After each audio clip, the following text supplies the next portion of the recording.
Okay, good afternoon, teachers. And again, welcome to our webinar for today. So, for today, this is actually a part, Sir Jambi, good afternoon.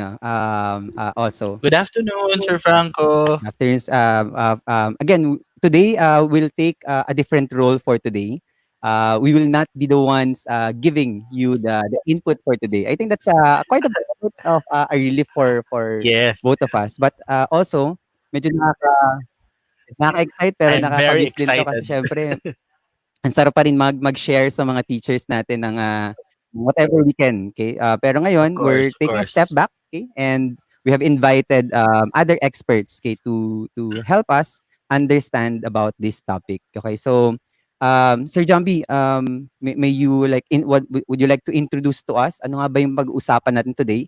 And what will be the topic of our webinar for today? Ayan. So just like what Sir Franco mentioned earlier, we have a very exciting topic this afternoon. Kaya naman, we've chosen experts. Di ba? I mean, we could have probably given you a presentation ourselves, pero ayaw natin na malugi yung mga kaagapay natin. Kaya we invited experts, an all-girl lineup. Yan, very exciting yan. An all-girl lineup who will be presenting to us yung mga ginagamit natin lately na mga video conferencing tools. Yes, indeed. Yeah, Ayan. and again, when we were conceptualizing these teachers, ang talagang laging nasa mind talaga namin ay kayo po. Okay, so ano po ba Of talaga yung course. kailangan natin? That's why when we package this webinar, nilagay namin to sa distance learning package kasi nakapagturo na tayo ng how to make a module, and we're sending actual module printing kits soon. Okay, so sa lahat po nag-apply sa ating module printing kits project. Standby lang po kayo. Yes, antay lang po, abangan niyo po ang tawag namin, bukas and, you'll know kung kayo po ang unang, first 10 kayo na makakatanggap ng Hmm, printing kits namin. Pero, Sir Jambi 'no, ang promise natin kasi 46 po yung nag-apply sa'tin. So, ang promise is that, okey. lahat ng 46 na yun makakatanggap, okay? So, we'll work hard. Wow, So, very we're exciting. committed. Yes, we're committed to do that. Okay, pero anyway, so ito pong ating webinar series na 'to ay isang, three-part series. Okay, so ito po ang first part natin. Hmm, We'll be looking at the video conferencing tools na ginagamit natin or puwede nating gamitin to correct. enhance our distance learning or to optimize. Kaya nga yun yung title ng ating, webinar for today is to optimize distance learning, especially in the aspect of, synchronous sessions. Okay, so yun po ang ating gagawin for today. Pero siguro lang Sir Jambi 'no, very quickly lang, introduce lang siguro natin ang ating, tatlong, speakers okay, for Oh, today. They yes, will of be, course. attending with us later, okay, during the question and answer, okay. Ayan, excited na ako dun sa Q&A. Okay, so, yes, definitely no. So please teachers, if you have questions about our webinar for today, please do reserve them during our question and answer because there's a tendency no sometimes when we post them right away, it gets lost especially ang bilis nung live chat Oo, natin, ang bilis magbago ng ang bilis umakyat nung mga correct, correct. message. So, let's reserve it later, around 3:30 to 3:45. That's going to be the time we're Tama. going to have our question and answer. Okay, so Saka yes. actually, Sir Franco, if I may just, share, ang maganda kasi sa pag-reserve natin ng questions siguro until, the time that we are having our Q&A is number one, you get to focus on the presentations. And number two, more often than not, yung itatanong mo eventually masasagot pala ng presentation. Yes, So, correct. our suggestion namin, focus muna. And then we'll have time later to hopefully be able to respond feature and have your questions answered. Okay. And siguro wag nating patagalin 'no, introduce natin ang ating girl power lineup for Yes. today. Okay, so we have an all-female lineup. Hindi naman po ito, pinili talaga, nagkataon lang talaga na sila yung mga, reliable at saka may kakayahang i-discuss itong mga video conferencing tools na 'to and, well, in coincidence, lahat sila babae. So, hooray and, to all, our female viewers. So ano 'to po, girl power 'to, hashtag girl power. Okay, so maybe we could, start by introducing, them. Okay. So we have, 3 speakers for today. We have Ms. Gonzalez and from Xavier School, okay, and Miss Mary Joy A. Villarreal from Caloocan National Science and Technology High School, and we have Miss Jessica S. Adun, Faculty of Assumption Antipolo. Okay, so each one of them Wow. will be taking on one video conferencing tool. Okay, so and again, Sir Jambi, no, just like what we always tell our teachers, our viewers, perhaps the best thing that we can offer is that these teachers, these speakers are coming from the ground.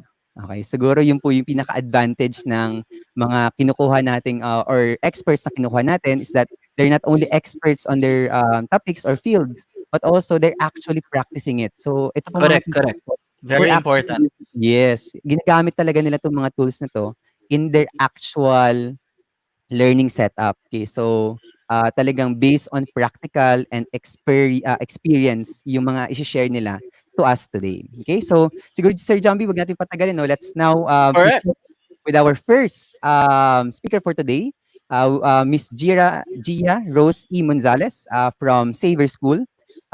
Recently, she, had a viral post on about Zoom, on creating or navigating in Zoom, so that actually reached around 3,000 shares via Facebook. So I think most of our teachers now, or we have a lot of teachers now, most probably you've heard about or you've seen Miss Gia Gonzalez, or popularly known in our school, Sir Jambi, as Miss Monzi. Okay, so Teacher Monzi, Wow. yes, Miss Monzi ang ang Actually, tawag sa Sir kanya. Franco, I think I remember that post. Ginagamit ko na siya ngayon.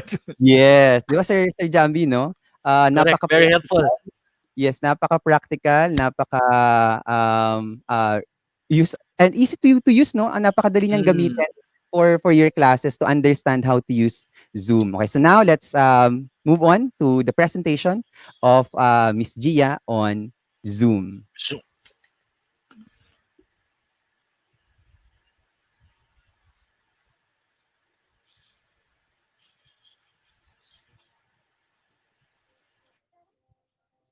Good afternoon, everyone. Welcome po sa ating webinar for today entitled Optimizing Distance Learning by Using Different Apps. So for this afternoon, I'll be sharing about Zoom. My name is Gia Rose Gonzalez. I'm from Xavier School San Juan. So I've been teaching for almost 6 years and I graduated from the University of the Philippines, Diliman, Bachelor of Secondary Education. I'm teaching currently this school year po, kakastart lang namin no Wednesday. I'm teaching grade 7 and grade 9 English. Wag po kayong mag-alala, hindi po tayo literature and wala pong pa-quiz ngayon. Pero hopefully po kung ano po yung mag-share ko sa inyo ngayon, maging helpful po sa lahat. So, I first encountered Zoom sa kapatid ko. Ginagamit niya po sa work niya. Tapos nakita ko, nakakapag-share siya ng screen sa mga kausap niya. So, I was thinking na, oy, magandang tool yan. Pero what's more amazing is that, eventually, natutunan ko na pwede palang i-mute lahat ng participants. Nag-joke pa ako sa kanya. Sabi ko, sana yung mga estudyante din, pwedeng i-mute. Little did I know na dadating yung time na sa Zoom po ako magkaklase. So, fast forward, last March, nagturo ako ng summer sa Xavier School. And then, ginamit ko po yung Zoom. Okay, I started with a free account. And then, namili po ako ng paid account. Tinry ko siya at mas maraming features na magagamit. But this afternoon, I'd like to highlight na hindi niyo po kailangan mamili ng account. Okay? With the free account or the basic account, marami na po kayong magagawa. So today, there will be different categories. So pag-uusapan natin paano mag-sign up, okay, sa Zoom. And then, paano din ibahin yung settings nyo kasi very important. Yung meetings niyo ay nakasalalay sa mga settings nyo. And then also, kung paano nyo makikita or anong makikita natin kapag ginamit natin yung mobile phones natin and then iPad for Zoom. So simulan na po natin. Let's begin. Okay? Okay, let's start the very first step po sa Zoom walkthrough na ito. So I'm using Loom. You might want to check it out.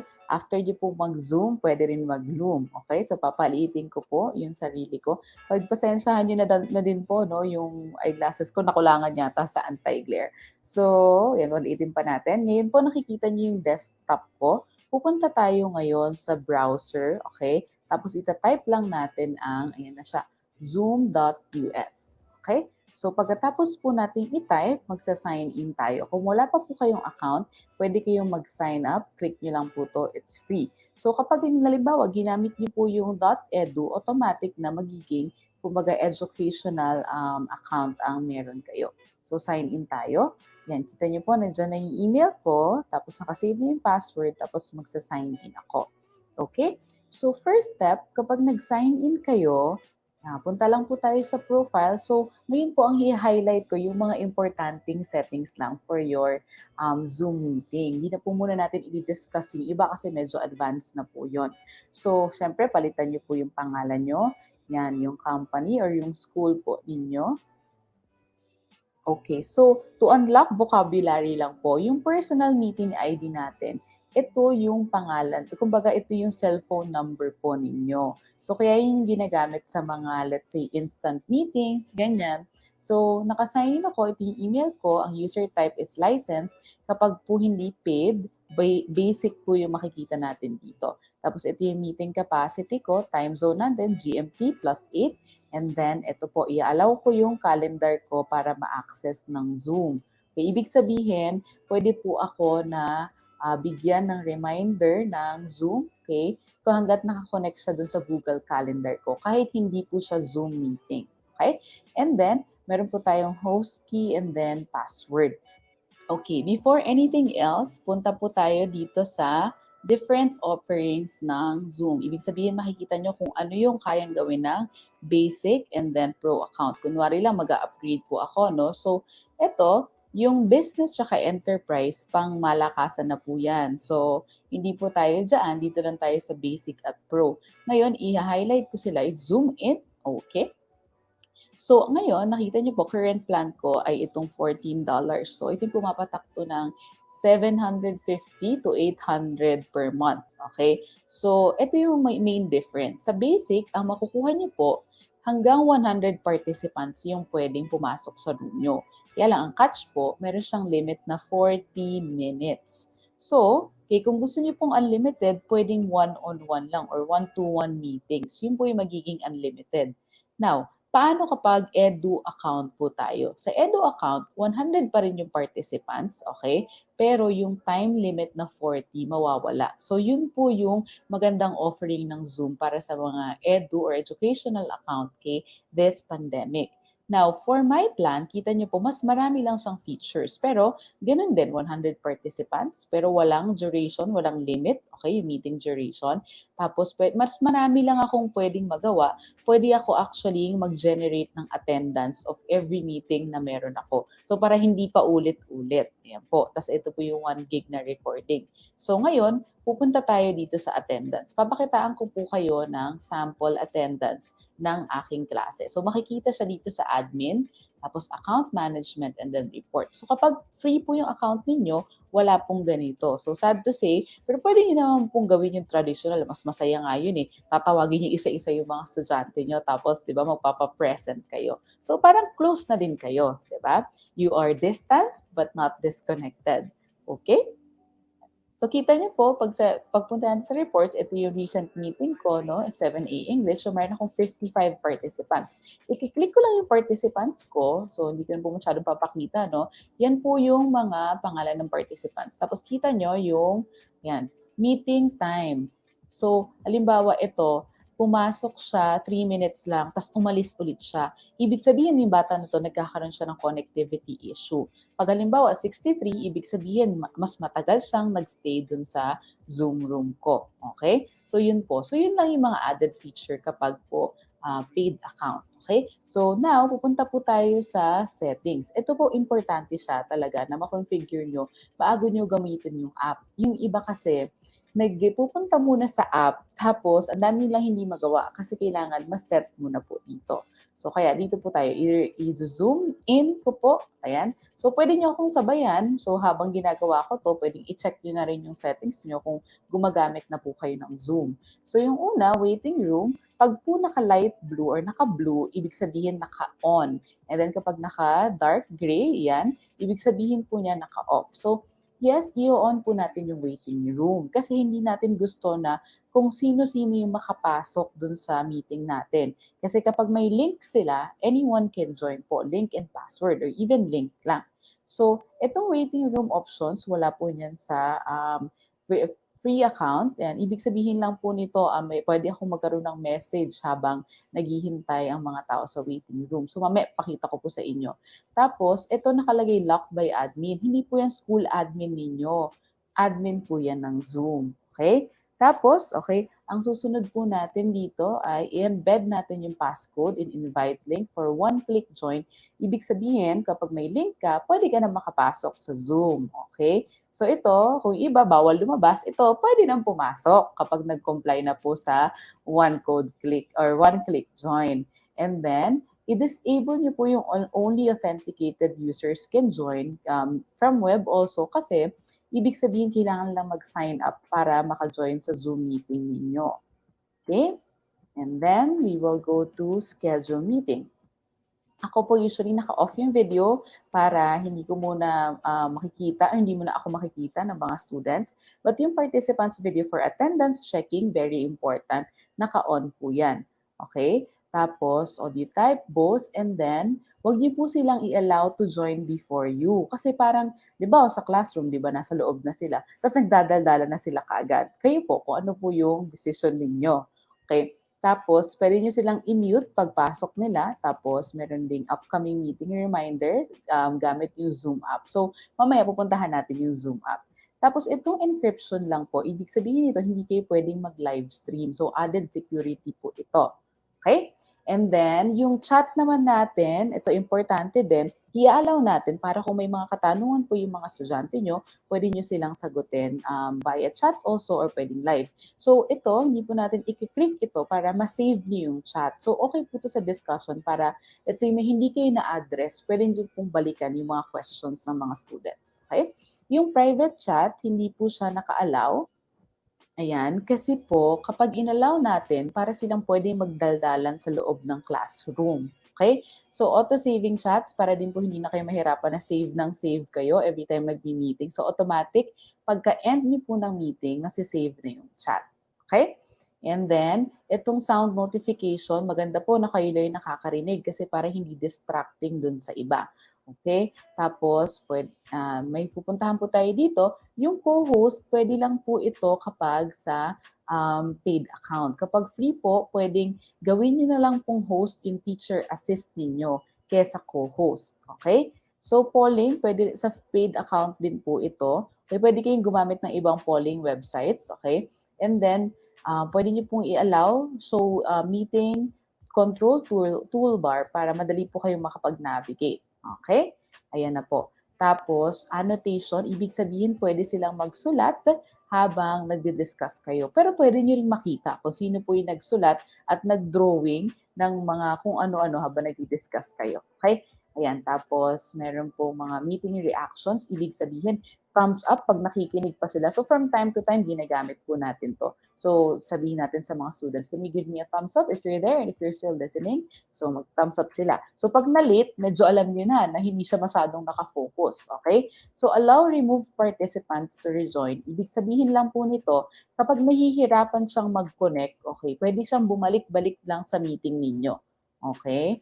Ayan. So, hide participant profile pictures in a meeting. So, pag wala silang video, automatic, puro names lang nila yung makikita ninyo. Ayan po. Okay, ito naman pong breakout room, available lang siya para sa naka-edu account. So kahit hindi ka paid, basta edu account ang gamit mo, meron pong breakout room. Ang breakout room po, okay siya kapag may mga, halimbawa, discussion kayo na nag-require ng mga 5 members lang, ganyan. So okay po ito. Pwede niyong i-assign, like manually, gusto niyong piliin kung sino yung magkakasama sa group, pwede. Pwede rin naman po na random yung magiging groupings nila. Okay? Tapos, yan na po, pwede rin kayo mag-allow ng virtual background. So, kung halimbawa may mga students na hindi sila comfortable na ipakita yung background nila, or kung kayo mismo may mga sinampay kayo sa likod, pwede po kayong gumamit ng virtual background na may ituturo ko din sa inyo. So, after nyan, okay, so na-allow nyo na show a join from your browser link. Ayan. Ibig sabihin, from the website, i-click lang nila yung link, makakasama na po sila. Naka-disable yung allow live streamings, pero pag halimbawa may paid account kayo, tapos kailangan ninyo, pwede kayo mag-live stream sa, sa YouTube and then sa Facebook. Okay? So, ayan po siya. May magno-notify sa email ninyo pag available na yung cloud recording. By the way, yung cloud recording po ay available lang siya sa paid account. So, kaya lang may limit din siya na 1 gig. Pero, kung hindi po paid ang account nyo, pwede naman po na ang recording ay ma-save sa laptop ninyo. Okay? So, yan din po. Pag may mga gusto nang sumali sa meeting nyo pero hindi pa kayo nagsa-start, i-email din kayo ng Zoom. Okay? So, yan po yung mga importanteng settings. I will zoom out. Ayan. I will zoom out na po. Okay? Tapos pupunta tayo ngayon sa meetings. Dito sa meetings po, makikita nyo na andito lahat ng mga meetings ko. Tapos pare-pare silang recurring. Ibig sabihin po nun, ulit-ulit lang siya. So anytime, anywhere, kung gusto ko siyang mag-start, magsa-start na po ako. Okay? So papakita ko paano mag-schedule ng meeting. So halimbawa, meron kayong klase. Ang klase nyo ay English grade 7B.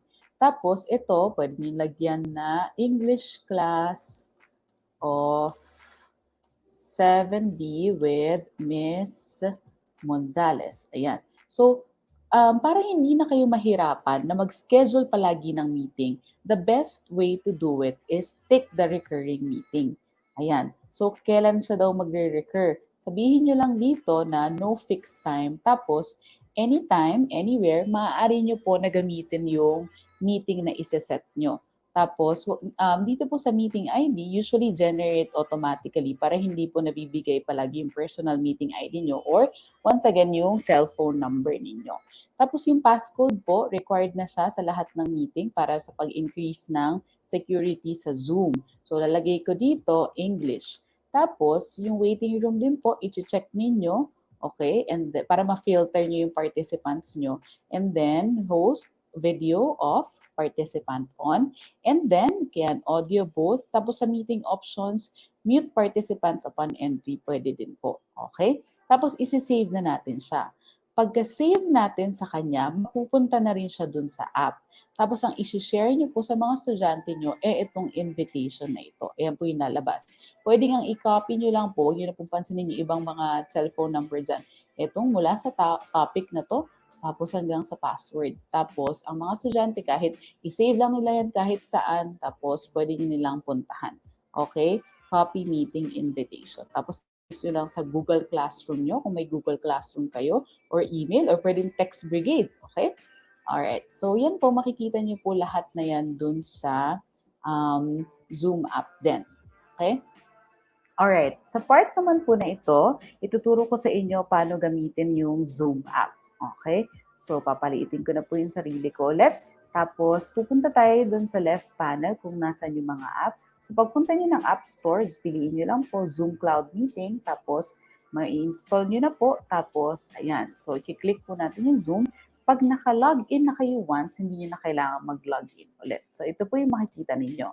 So, kulay itim po siya kasi pwede po nating palitan ng kulay. Parang messenger lang, may dark mode din siya. So, ito, makikita niyo po may new meeting. Ibig sabihin, kung gusto ko po mag-schedule ng meeting, i-click ko lang yan. Mag-join kung gusto pong sumali. Mag-schedule, okay? Kung gusto niyo po na maggawa ng sariling meeting. At kung gusto niyo rin mag-share screen sa isang ongoing meeting, pwede din po. Ngayon, ang pupuntahan natin, okay? So, magsa-start po ng meeting. Yan, kita niyo.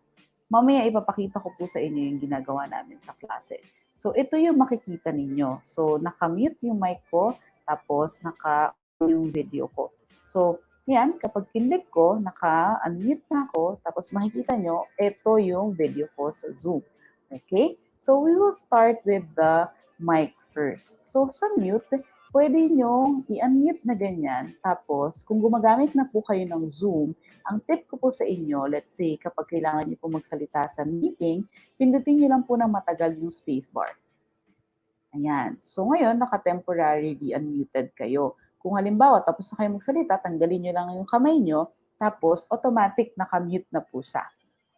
Ang kagandahan po nun, hindi siya maiiwan na naka-unmute kayo, so wala pong ibang maririnig kung tumitilaok pa dyan, may sumisigaw na katahay. Okay? So, dito sa tabi ng mic, meron pong arrow, pindutin nyo lang po sa setting, pwede kayong pumili kung anong microphone ang gagamitin nyo. So, sa akin, gamit ko yung microphone ng headphones ko. Okay? Tapos, ito naman, narinig ko din yung mga tao, gamit yung headphones ko. Pero pag gumagamit kayo, medyo advanced na kayo, no, may Bluetooth earphones kayo or AirPods, kailangan ng microphone nyo, same as system. Kasi ang nangyayari po, nagiging muffled yung sound, so hindi masyadong maintindihan pag microphone pa din ng AirPods or AirPods yung ginagamit. Okay? And then, punta tayo dito sa video. Yung video po, may settings din yan. So, yung sinasabi ko pong virtual background, ito po siya. So, kung gusto niyo pong mapunta sa halamanan, pwedeng-pwede. Hanggat malinis po yung background nyo. Halimbawa, kung meron ng mga gamit sa likod, minsan hindi na po talaga gumana yung virtual. Ang kinagandahan nito, let's say, magtuturo po ako ng prints, ayan, yan yung virtual background prints, ayan. So, pwede nyo i-enable, i-disable.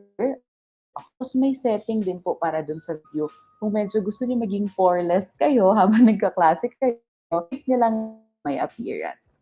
Tapos, yung display up to 49 participants, hindi kaya ng laptop po kasi maliit lang. Pero pag sa mga malalaking laptop, mas okay siya, mas advisable din sa classic kasi mas marami kayong makikita. Okay? Tapos yung ibang settings dito, hindi na po natin pupuntahan kasi parehas lang po siya halos nung sa zoom.us. Okay? Okay, we will proceed with other matters. So, priority, yung i-lock yung meeting once nandun na po lahat ng estudyante nyo para, bawa, wala nang makapasok, ganyan. So, ilalock nyo po yung meeting. I-click nyo lang. So, wala nang makakapasok. Tapos, kung gusto nyo mag-share ng screen, i-check nyo lang din po ito.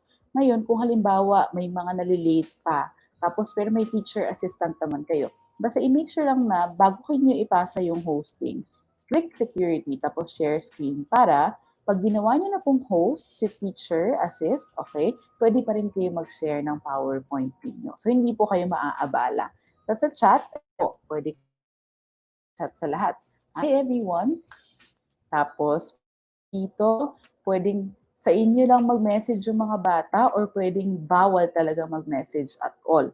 Okay? So, pwede nyo pong baguhin mismo yung setting dun sa meeting nyo. Now, sa pag-share naman po ng screen, mamaya papakita.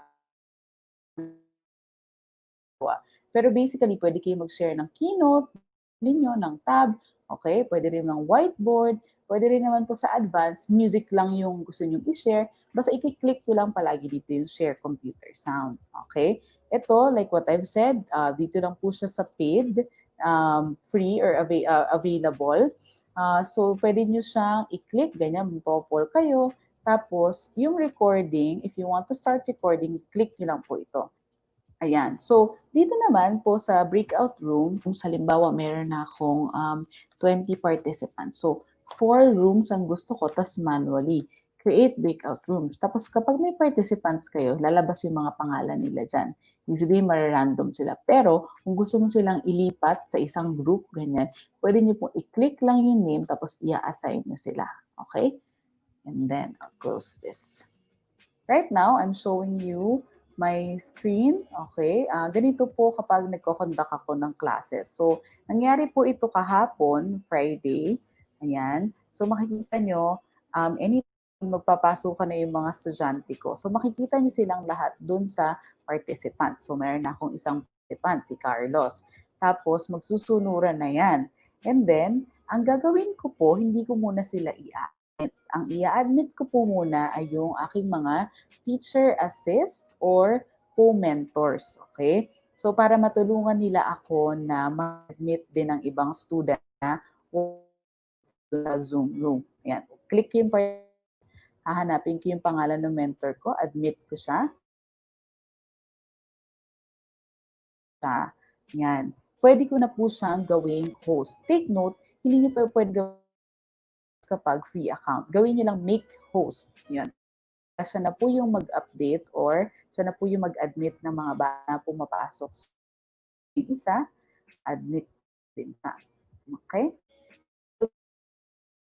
Room. Ang ganda dito, nakita nyo yung mga nasa waiting room. So, pwede nyo halimbawa, hindi kayo sigurado or halimbawa hindi nyo na hindi siya part ng class nyo. Huwag nyo po siyang i-admit sa waiting room. Partisto ngayon, meron ng 10 na gustong sumali. Pero inside the room, 3 na po kami. So, kaming mga teachers muna yung pwedeng pumasok sa room. Okay? Ayan. So, ngayon, nakikita nyo, nagme-message ako sa kanila lahat ng nasa waiting room. Sige. Fast forward, fast forward. Ayan, na-admit all ko na po sila.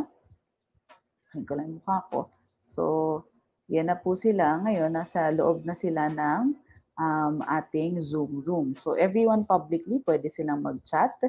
Yan. So, pwede akong mag-message dito sa chat box anytime. So, gagawin ko everyone in the meeting na so wala na sa waiting room para mabasa pa rin ng mga students pag pasok po nila dun sa meeting. Okay, so gallery view, ayan po. May iba namin mga estudyante na hindi sumusunod sa ating instructions. So, yan.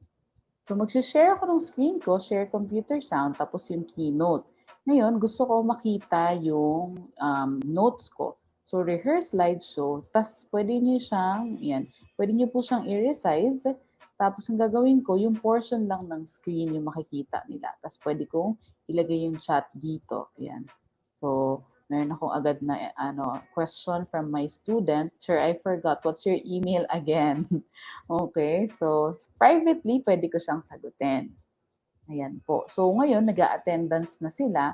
Naka-turn off yung videos nila. So, pwede rin, papalitin ko na yung sarili ko, pwede nyo rin i-disable o enable yung names of annotators. Para yan sa mga nagdo-drawing. Okay? So, makita nyo kung sino yung nagdo-drawing ng ano. So, ang isi-share ko po ngayon ay yung keynote ko. Yan. So, huwag niyo pong kalimutang i-tick yung computer sound para kung ano yung nyo sa computer nyo, ganun din yung maririnig ng mga participants. So, isi-share ko. Pagka-share, yan po yung makikita ninyo. Tapos, ituplay ko po ito para lumaki siya. So, ito po yung makikita ng pag halimbawa may mga yun na kailangan yung basahin or makita, hindi niyo po siya makikita. So, paano gawin? So, ngayon, ayan, share natin yung keynote. Tapos, kailangan naka-play, rehearse slideshow. Tapos, yan. Kita niyo po, pwede nating i-resize anytime itong mga nakikita natin sa rehearse. So, ito po yung current slide. Tapos, makikita niyo yung susunod na slide. Tapos, pwedeng makita nyo rin po yung presenter notes nyo. Tapos, i-okay nyo lang. Tapos, kapag okay na po yan, click nyo share. Okay? So, pwede nyo po i-practice muna, no? Tapos, click nyo po yung advance. Make sure naka-click din po yung computer sound. Tapos, portion of screen. Tapos, i-share nyo po. Tapos, make sure sakto lang po yung green outline. Pwede po natin i-adjust tong green outline. Drag lang po natin ng ganyan. Okay? Tapos, after nan, pwede mo nang i-play yung yan. So, naririnig niyo po? Sentence fragment. Yan. Mary is a waitress and she has May to put sound up pa with a siya. lot of her job. Making Okay, so nakita mo. Pag gusto mo na halimbawa may mga tanong sila, click nyo lang po dito yung more, tapos chat. Yan, para makita nyo rin yung chat kung may tanong yung mga estudyante nyo. Tapos, stop share. Yan. Ngayon, paano natin ma-maximize pa yung Zoom app natin? So, sa chat, yan, let's go there. Kita nyo po yung mga starred messages. Wala. So, dito, kita nyo po meron akong groups or tinatawag na channel. So, kapag may mga co-teachers kayo or colleagues na gumagamit din ng Zoom, pwede nyo silang i-add. Paano yon? Punta tayo sa contact. So, dito may plus button. So, click nyo lang po, add a contact. Let's say, i-add nyo si G. Monzales at xs.edu.ph. Ayan, add. So, automatic external po lahat yan kasi hindi po under ng account ninyo. So, okay. Tapos, pwede nyo kayo mag-start ng contacts. Ayan, tas may external contacts kayo. So, ito po lahat ng co-teachers ko. Ayan, and friends. Tapos, ayan. So, meron din kaming different channels. Channels ay para pong messenger group ninyo or GC. So, ito, grade 7 English team. Ayan, ito po yung mga kasama ko. Meron din yung buong department namin. Tapos, ang maganda po dito, let's say po magpapamiting si sir, hindi niya na kailangan mag-send sa amin ng link. I-click na lang yung meet with video. Tapos, pag nag-click mo na yes, na yung meeting. Okay? Tapos, ganun din po sa iba. So, halimbawa, gusto niyo pong mag-chat, ganyan, gusto niyo pong mag-usap dito. Ito, let's say for example, itong group namin ng teachers, yan, gusto niyo mag-send ng picture, walang ganun Mars, pwedeng-pwede din po. Okay? So, that's another way of utilizing this Zoom app. Okay? Hope it's clear po. Okay. Close ko na. Okay. Sa part naman po na ito, ipapakita ko naman sa inyo yung itsura niya sa cellphone at saka sa iPad. Okay? So, let's begin. Kung nakikita nyo, I'll share. Yan. This is how it will look like kapag cellphone. Play ko po, no? Yan. So, sa Play Store, search nyo lang, type nyo Zoom. Yan. Tapos, lalabas na po Zoom Cloud Meetings and then install ninyo. So, sa akin naka-install na. So, inopen ko lang. Tapos, pagka-open ninyo, makikita nyo yung mga chat kaagad. So, yan po yung interface. Ano? Ngayon, naglo-load pa siya. Ayan. So, iisa-isahin natin. Kung ano yung chat sa laptop ko, ganun din yung nakukuha ng sa cellphone ko. Okay? So, join. Ganyan. Pwede kayo mag-join ng meeting ID or ng meeting ng iba. And pwede rin kayo mag-schedule ng meeting gamit po yung inyong cellphone. So, halimbawa, English class, mag-schedule ako. Ayan. So, ginagawa ko siyang 9 a.m. Ayan. Pindot-pindot ng. Ayan. Pagkatapos, ayan, naging 9 a.m. na siya. Tapos, hanggang, let's say, 9:30 yung class nyo. 30 minutes lang. Kasi merong, limit. Tapos, kung gusto nyo pong lagyan ng password, ayan. Yan. Lagyan niyo po ng password, English on. Tapos, ayan, same, may host pa rin, video participant on. So, almost the same po ng setting yung kailangan ninyong gawin. Okay, so enable waiting room pa din. Tapos, do not allow join before host. Add to calendar, yes. Okay, so, now, yan, pwedeng options. Yan. So, walang Philippines. So, let's stick to Singapore. Ayan. So, after nyan, nakikita nyo, ibaback ko po. Okay. Okay. And then, after, we'll proceed with what you're seeing. So, share screen naman tayo. Ayan, share screen. Tapos, nakikita nyo yung different meetings po. Meron ako. Ayan. So, parehas meeting nyo sa Zoom.us, sa Zoom app, parehas na yung makikita ninyo sa cellphone. Ayan, contact. So, hindi ko siya na-record yung meeting mismo kasi nagsa-stop yung screen recording pag may meeting. So, dito, syempre, limited lang yung makikita mo kasi cellphone siya. So, pwede ka rin mag-invite ng contact. Ayan. So, pwede channel. Okay. Department. Ayan. Tapos sa channel, at least 2 po sana. 2 ang ilalagay nyo. External users can be added. Ibig sabihin, hindi po under ng account ninyo. So may dalawa akong inad, nag-create ako, tapos magsisend ako ng message sa kanila. So I'll just say, hi everyone. Tapos yun, reply na sila dyan. Pwede kang, parang messenger talaga siya actually. So, ayan. Pwede nyo pong gawin yan. So next naman na ipapakita ko sa inyo ay yung sa iPad. So, here, kiklik nyo lang po, go to App Store. Tapos, pagpunta niya sa App Store, click search, tapos Zoom. Yan. Tapos, pagka-click nyo lang search,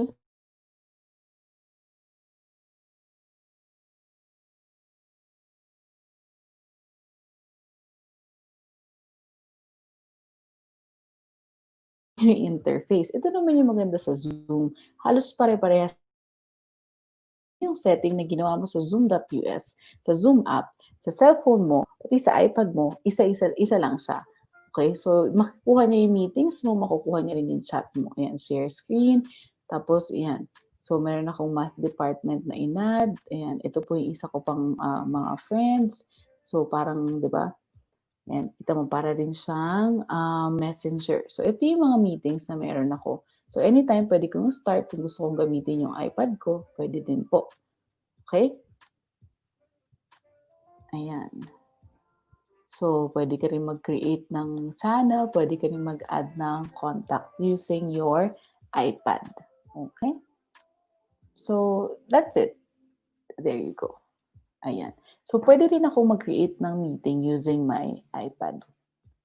Ayan po. So, kung halimbawa, ano man yung ginamit nyo na, let's say, mag-schedule kayo ng meeting sa iPad, makikita pa din po siya sa laptop tsaka sa cellphone. Okay? So, adding a contact, same thing. Okay. Right now, I'm showing you the data consumption of Zoom. So, this is from the Facebook account of Earthshaker. So, kung makikita po ninyo, no, ang sinasabi lang po dito ay per hour, meron makaka-consume kayo ng 2 gig. Okay? Tapos, depende yun kung gaano kadami yung ka-meeting nyo. Okay? Kung ilan yung video sa may download or upload, ganyan. Tapos sabi, usually daw, it costs 120 pesos per hour. So, 27 to 120. Kung unlimited po yung internet nyo, edi good. Okay. But if you're using data only, mga ganyan, 120 pesos per hour. Pero ako, I am using, wala na pong pag-plug, no? Pero PLDT Home, 999 per month. Tapos meron ako 130 gig. So imagine, everyday may Zoom meetings ako. Usually, ang average na is 4 to 5 hours. Yung 130 gig po na yon, hindi pa siya actually nauubos. So may mga natitira pang mga 20 to 30 gig pa. Okay? So, depende po sa inyo yung paggamit. Pero pwede nyo naman po na, let's say, ini-meet yung mga classes nyo 20 minutes, ganyan. Okay lang po yun. Okay? So, I'll stop sharing this part. So, yun po yung mga important details that you need to know about Zoom. Hopefully, nakatulong po yung mga shinare ko. So, hindi naman po importante na naka-paid account kayo. Pero even the free account will do. Dahil may 100 participants for 40 minutes, okay? Dahil po may tinatawag naman tayong synchronous at asynchronous during distance learning. So, pwedeng i-meet nyo sila for first 20 minutes, tapos mag-share kayo ng instructions, and then you let them work on the tasks within that day. Okay, so thank you po for listening. That ends our simple walkthrough of Zoom. So if you have questions, please prepare them po para masagot natin later during our question and answer portion. But okay, if you want to reach out to me personally, you can connect with me through these social media apps. So first, I'm showing you my email. Pwede po kayo mag-email sa akin sa Gmail. And then you can also message me via Facebook. Okay, pwede rin naman pong Instagram if you want to follow me. So sometimes I share tips about Zoom. Okay, and also you can follow my YouTube account. So most of the videos there are travel, and then may isa akong life lessons. And then hopefully this time, ma-update ko po siya so that mas marami pa pong teachers na matulungan kay sharing of best practices. So yun, and lastly, I'd like to end with this Bible verse. Okay, I know that most of you are familiar with this. There is a time for everything. Ibig sabihin po, for me, nangyayari lahat ng bagay na ito kasi meron rason at saka isa din pong itong opportunity para sa atin to grow, okay? Not just in teaching but also in learning. Kasi I believe na as teachers, we should always be student of life every day. Okay? So that's it po. Thank you so much and I'll see you all later.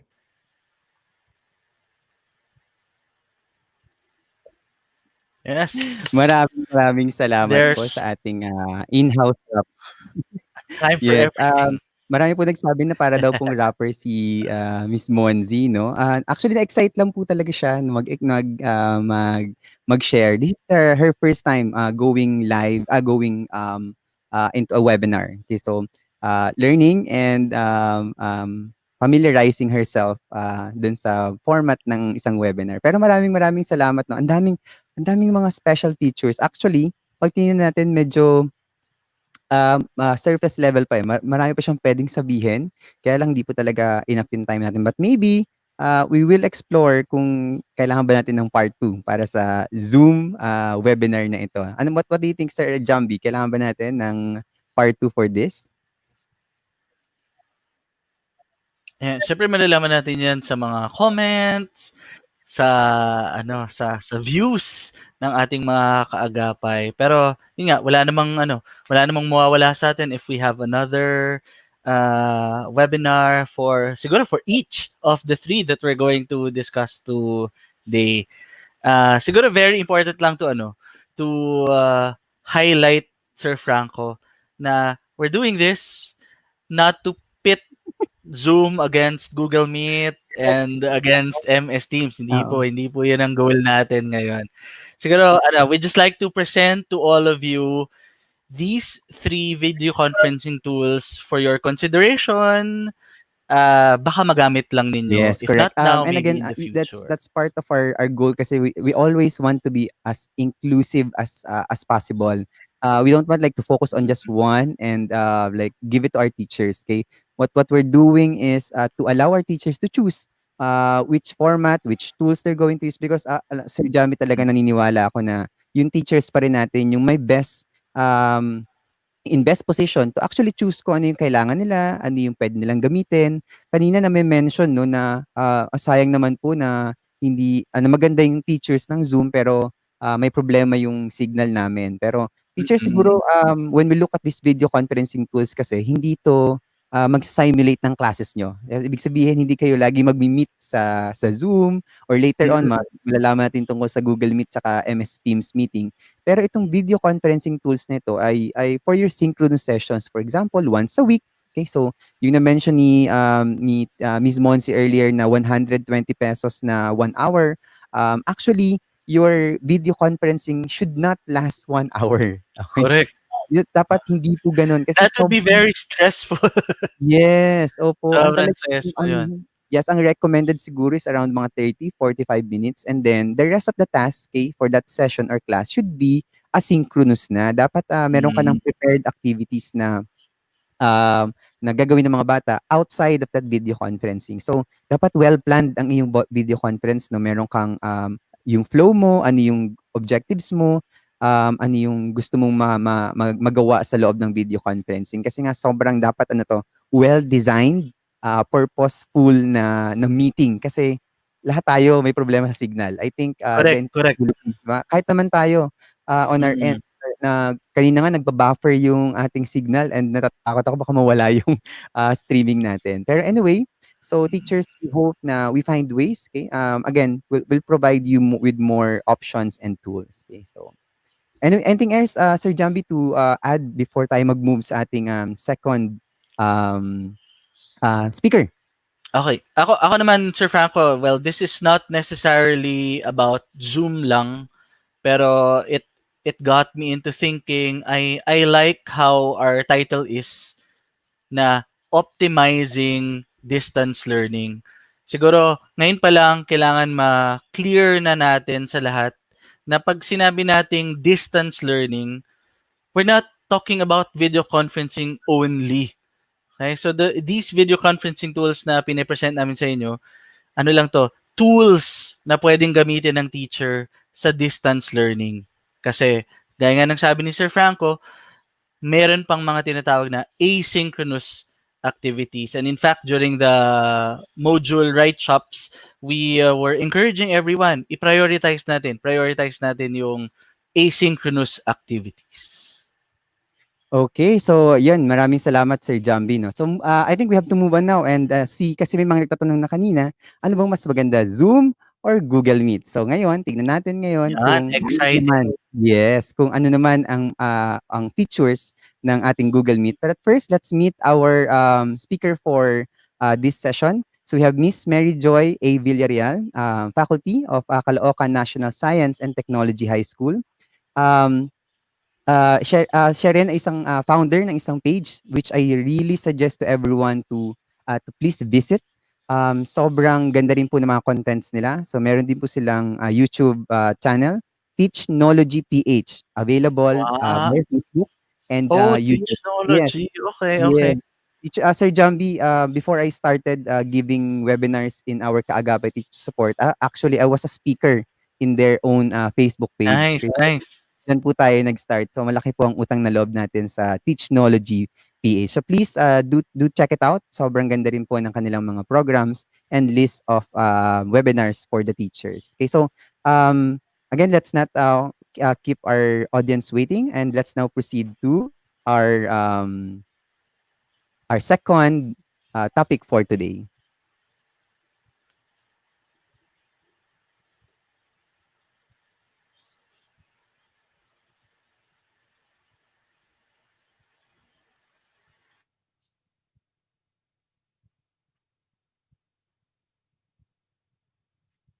So good afternoon, everyone, to all our dear participants. I hope that you are all well while you are watching this webinar session provided by Kaagapay.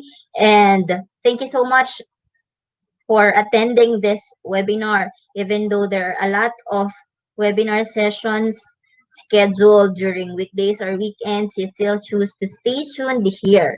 So for today, I'm glad that I have this opportunity to share with you an online platform provided by Google. So I know that most of you are already familiar with what we call Google Meet.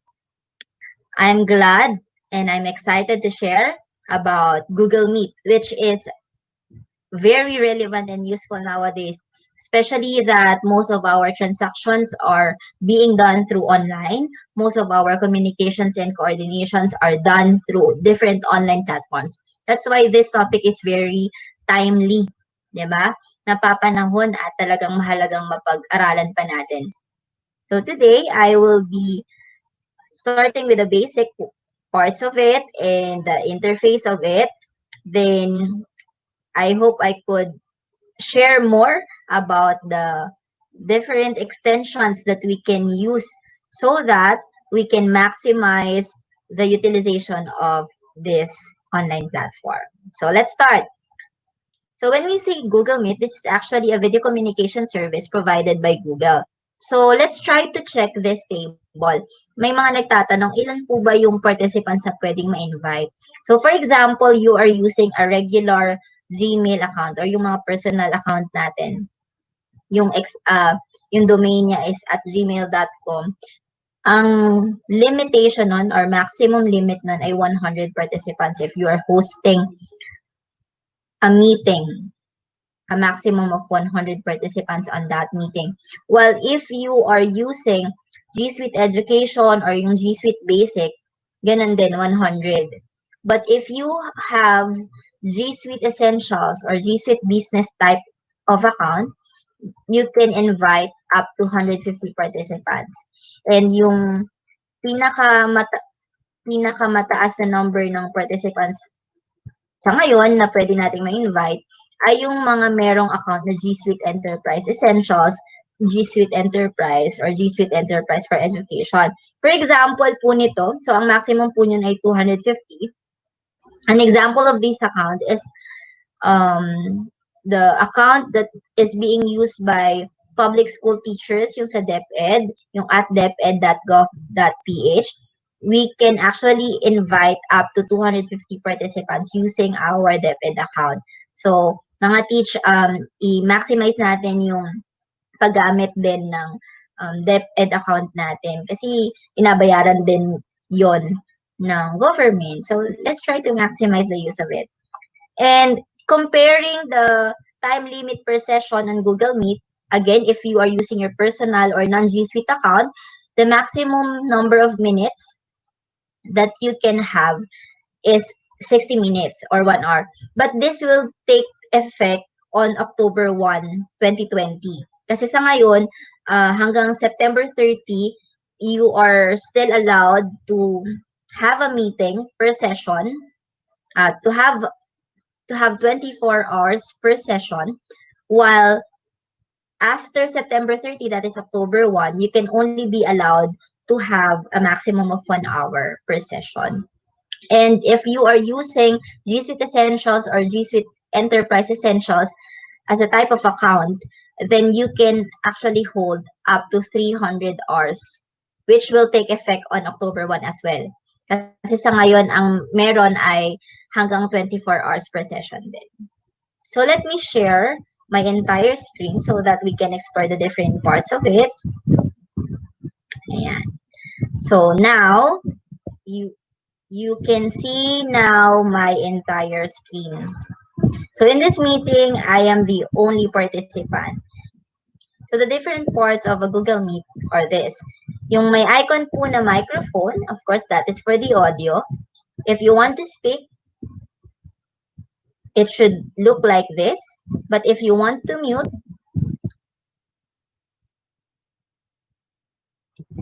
and paano ba natin pwedeng mas madali i-mute yung microphone natin? That is just by simply clicking Control and D. So, Control plus D, makikita nyo po yun dito. To turn off microphone, you have to click Control plus D.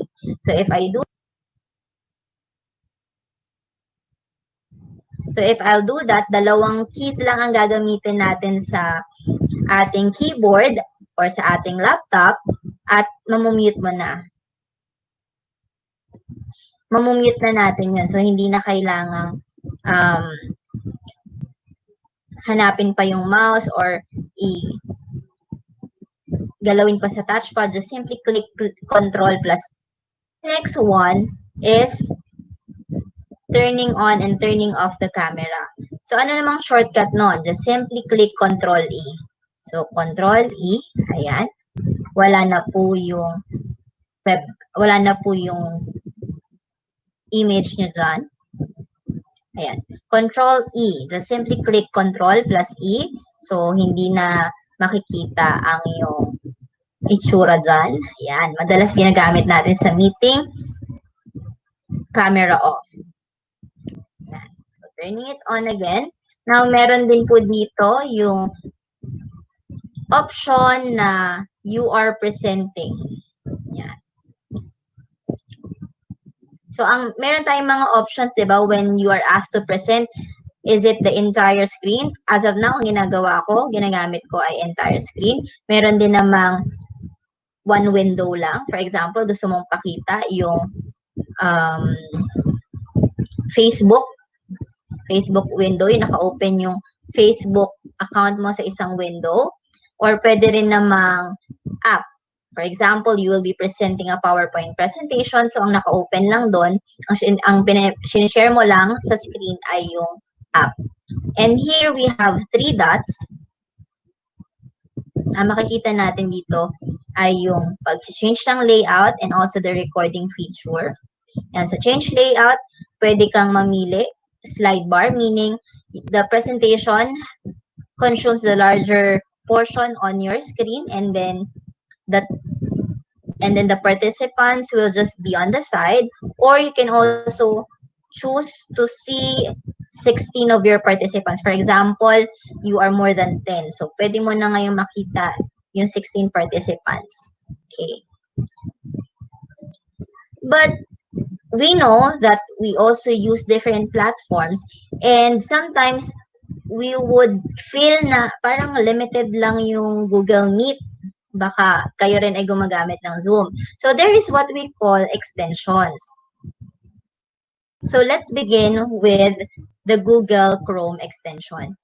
Ito yung mga apps na pwede nating idagdag dito or i-partner dito sa Google Meet para mas ma-maximize pa natin yung paggamit nito. So, first is what we call Nod.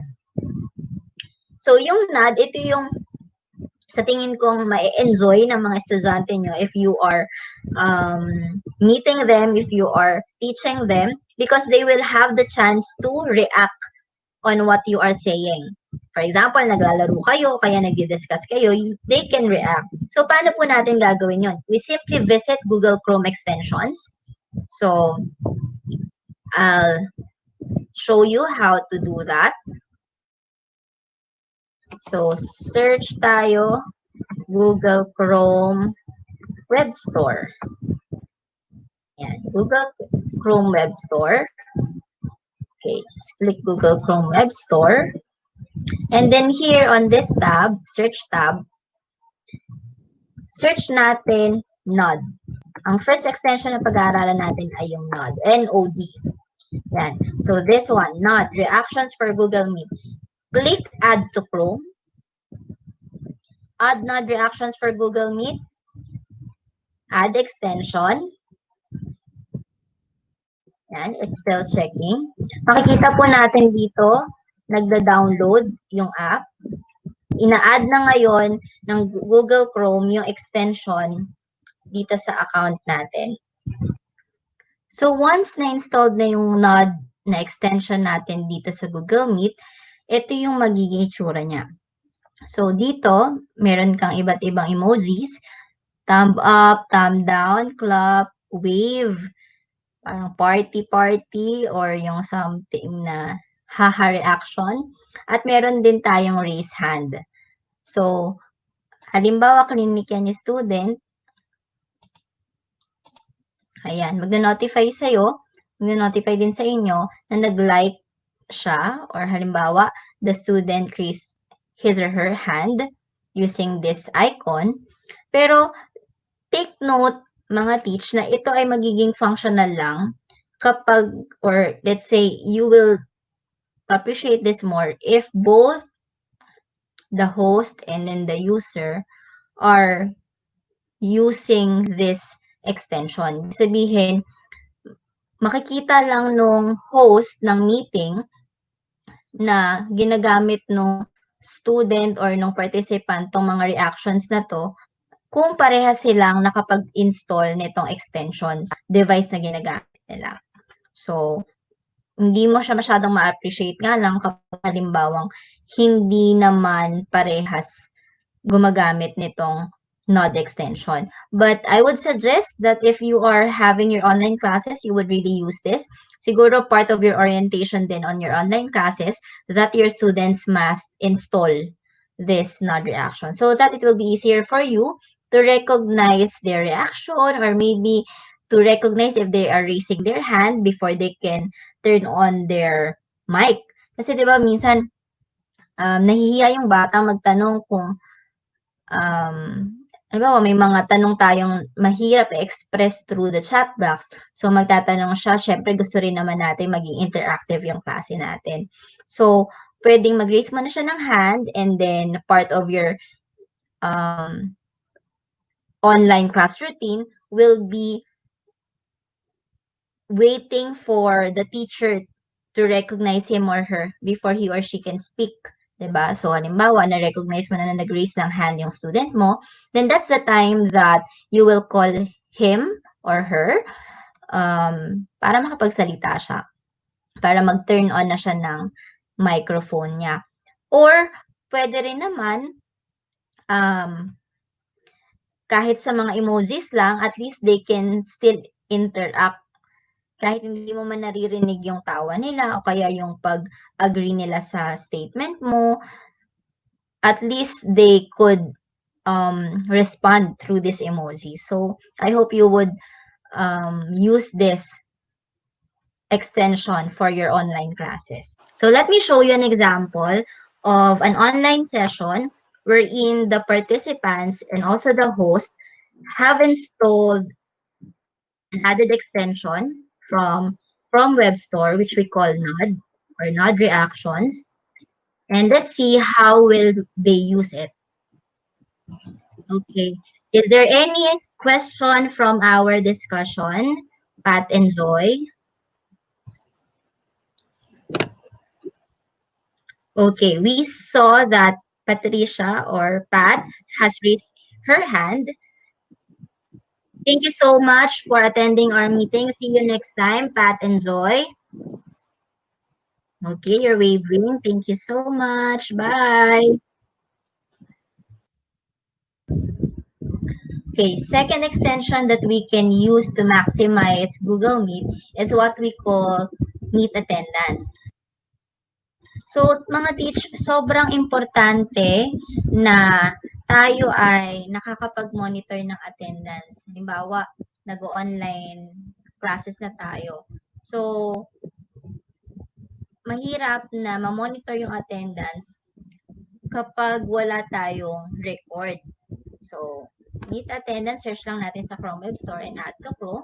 Wait for it to be downloaded and installed in your account or in your computer. Ayan, ang icon po niya ay ito. Okay. Tulad nga na sinabi ko, importanteng nagmo-monitor po kasi tayo ng attendance. At sa sobrang dami na natin ginagawa as teachers, mahirap din naman na habang nagdi-discuss ka, pinipicturan mo pa o kaya binibidyohan mo pa yung chat list. Dati kasi nung hindi ko pa alam yung sa meet attendance, ang ginagawa ko pa, screenshot ko o kaya pipicturan ko yung listahan ng mga uma-attend. Kaya iba-browse ko pa isa-isa. But what's good thing about meet attendance is that you can monitor not only the name of the participants, but even the accounts that they are using, the email addresses that they are using, and yung oras kung kailan sila nakakapasok o kaya nagli-leave ng meeting. There are times din naman kasi na minsan may nalalaglag sa meeting, di ba, pag mahina yung connection. So, once na-install na natin yung meet attendance at gagamitin na natin sa Google Meet, ganito lang ang makikita natin sa ating Google Meet screen. So, may mapapansin po kayo na icon na ganyan. Ayan. Nakapagdagdag na tayo ng isa pang account dito sa ating Google Meet. So, dalawa na yung account, yung sa akin, saka yung sa Technology. Mapapansin nyo, ito yung extension na dinagdag natin, Meet Attendance. At meron kayong makikitang icon na ganito. So, that Meet Attendance will generate the Google Sheet that would contain the attendance in your meeting. So, for example, ayan, meron po tayong timestamp kung kailan mo chinek yung attendance. Let's say, for example, nag-timestamp tayo on July 24, 2020 at 12:38. Ito yung mga joiners, yung mga participants mo. Si Mary Joy, saka yung Technology PH na account.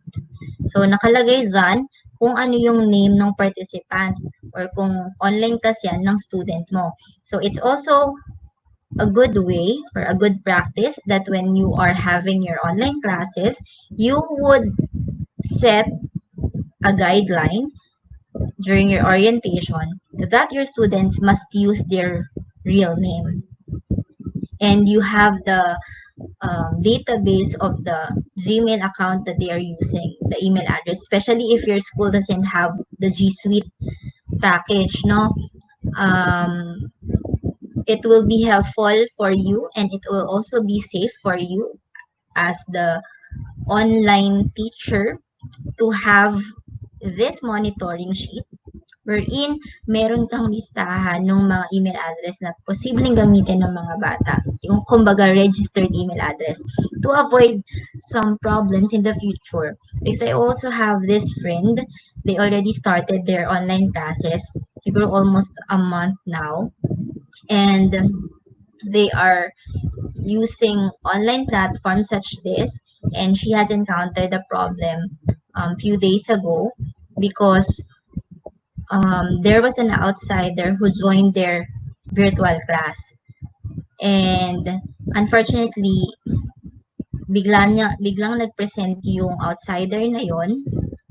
Tapos, the presentation was not good. And she's handling high school during that class. So, lahat ng mga bata na bigla din and also si teacher na bigla siya.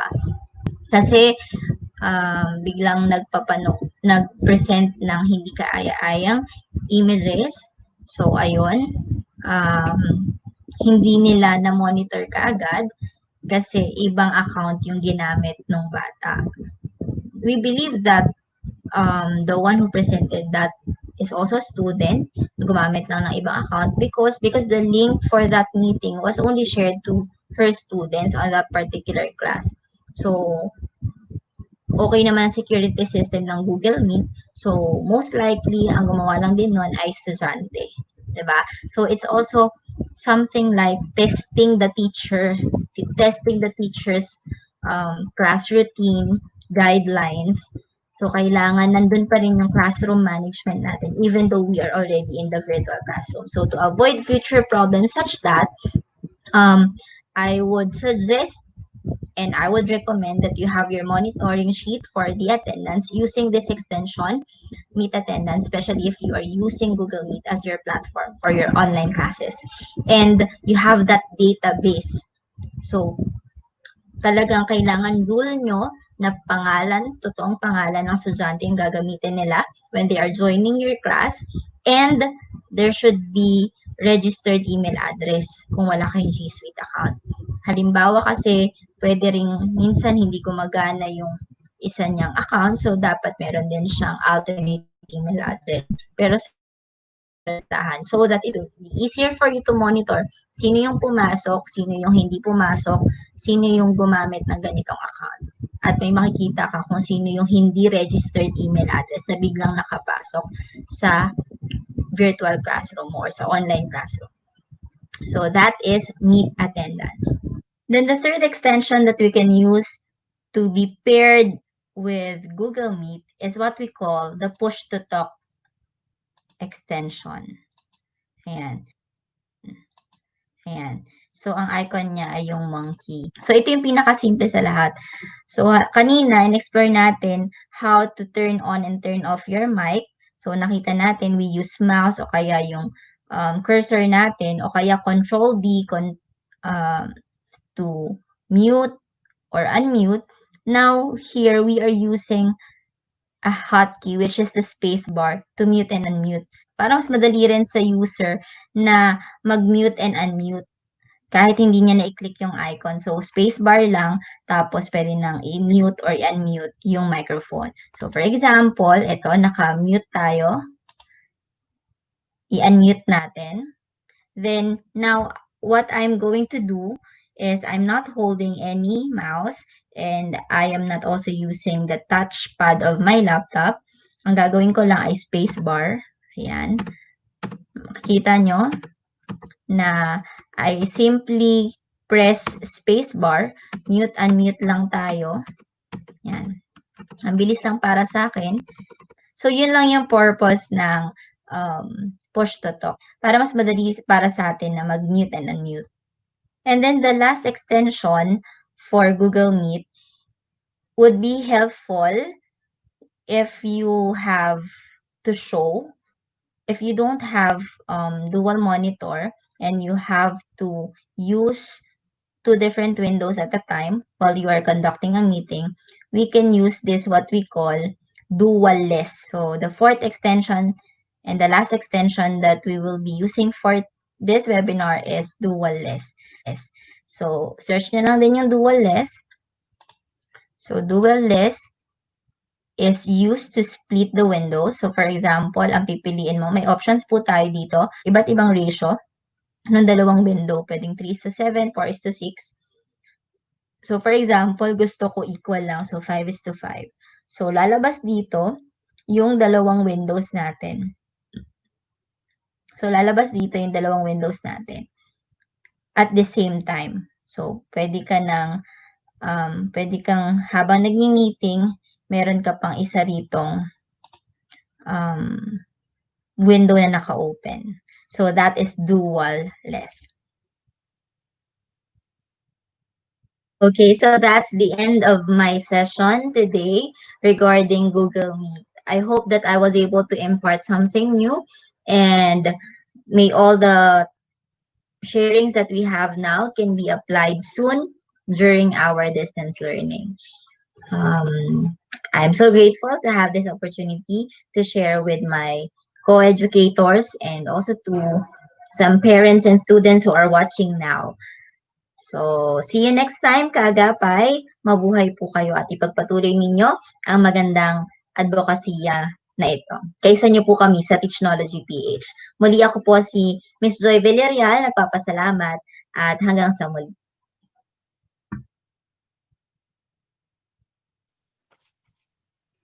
So maraming salamat po Miss Joy for that wonderful sharing. Linawin ko lang Sir Jambi no, itong sharing ni Miss Joy ay of course recorded and unfortunately hindi siya attend ng ating question and answer for today. But don't worry, we'll be more than glad to answer your questions. I think both of us, okay, Sir Jamie and I are Google Meet users. Okay, so kung meron po Yes. kayong mga questions later for Google Meet, during the question and answer, we'll be answering that for you on behalf of Miss Joy for today. Okay? So, siguro Sir Jamie, no, medyo naka 1 hour and 20 minutes na tayo. So, Yeah. I think we just have to take a short break Yes, before we mahalaga move yan. on to our last part, okay? Itong last part na 'to, ito yung isa sa mga pinaka-open din na resource, okay? Because, to compete 'no, si Microsoft ay nag-release din ng kanyang, learning platforms, okay? So, makita naman natin ngayon sa mga gagamit ng, MS, 365 kung ano naman ang inyong video conferencing tool option. So, that's what would be, after the break. Okay, so maraming salamat teachers. We'll see you in 5 minutes. Yes. Health break po muna.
Narinig mo ako?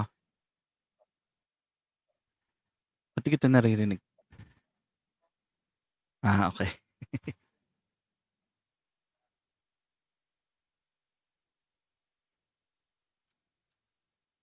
Gusto ko talaga magkaroon ng ano, ng camera na naka-embed sa gitna ng ano, ng monitor. Para nakatingin ka lang sa ano, sa monitor. Yeah. Po?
Okay, so, Sir Jambi, welcome back at, We're back.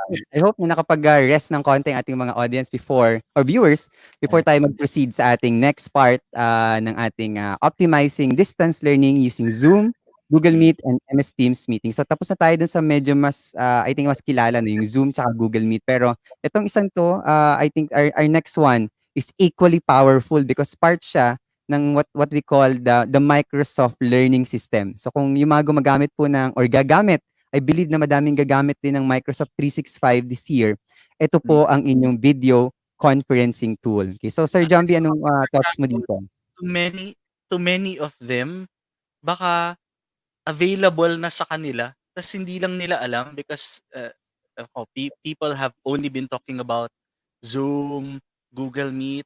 Baka naman because you already had the Microsoft before, baka mayroon na sa inyo to, available na sa inyo yung MS Teams meeting. And based on the many things that I've heard, very exciting itong MS Teams meeting. So I'm excited for this third part of our webinar. Okay, so siguro 'wag nating patagalin 'no. Introduce muna natin siguro ang ating, speaker, Correct. for Sino ba ito, today. Sir Franco? Naku, kailangan po nating 'tong introduce properly or else, baka po mawalan Ayusin ako natin. ng yes, baka po mawalan po ng, ako po ng bahay, okay, 'pag hindi po natin siya na-introduce ng maayos 'no. Um, so for our third part, viewers, okay, we're now going to our last, part of this, webinar, MS Teams meeting. And, we're glad to have, Mrs. Jessica Ann S. Adun. Okay, so you guessed it Misis na right. siya. Yes, so you guessed it right. She's, my wife. Okay, so Okay. working, And my sister. faculty. Yes, and the sister of, Sir Jambi. So faculty at Assumption Antipolo, teaching for 15 years. So, they've been using and will be using, Microsoft 365 for this year. Okay, so wag natin pong patagalin, para mas ma-explore na natin ang MS Teams meeting.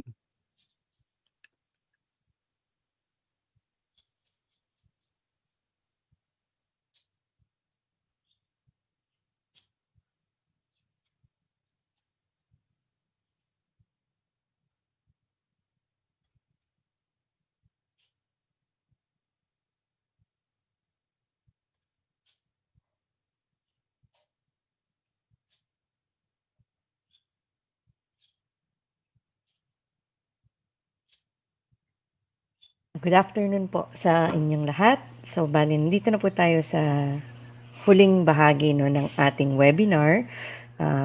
So, ako po ay magdi-discuss tungkol sa MS Teams meeting. So, kung paano natin magagamit ang video conferencing tools ng MS Teams meeting para sa ating distance learning. I am Miss Jinky Adun. I am teaching in Assumption Antipolo. I've been teaching for 15 years already, no? Ngayon po ay ang aking ika-16 na taon at gaya ninyong lahat, first time lang din po natin, no, na mag-distance learning. So, ako ay excited na rin sa darating na school year kasi kami po ay sa August pa ang pasukan at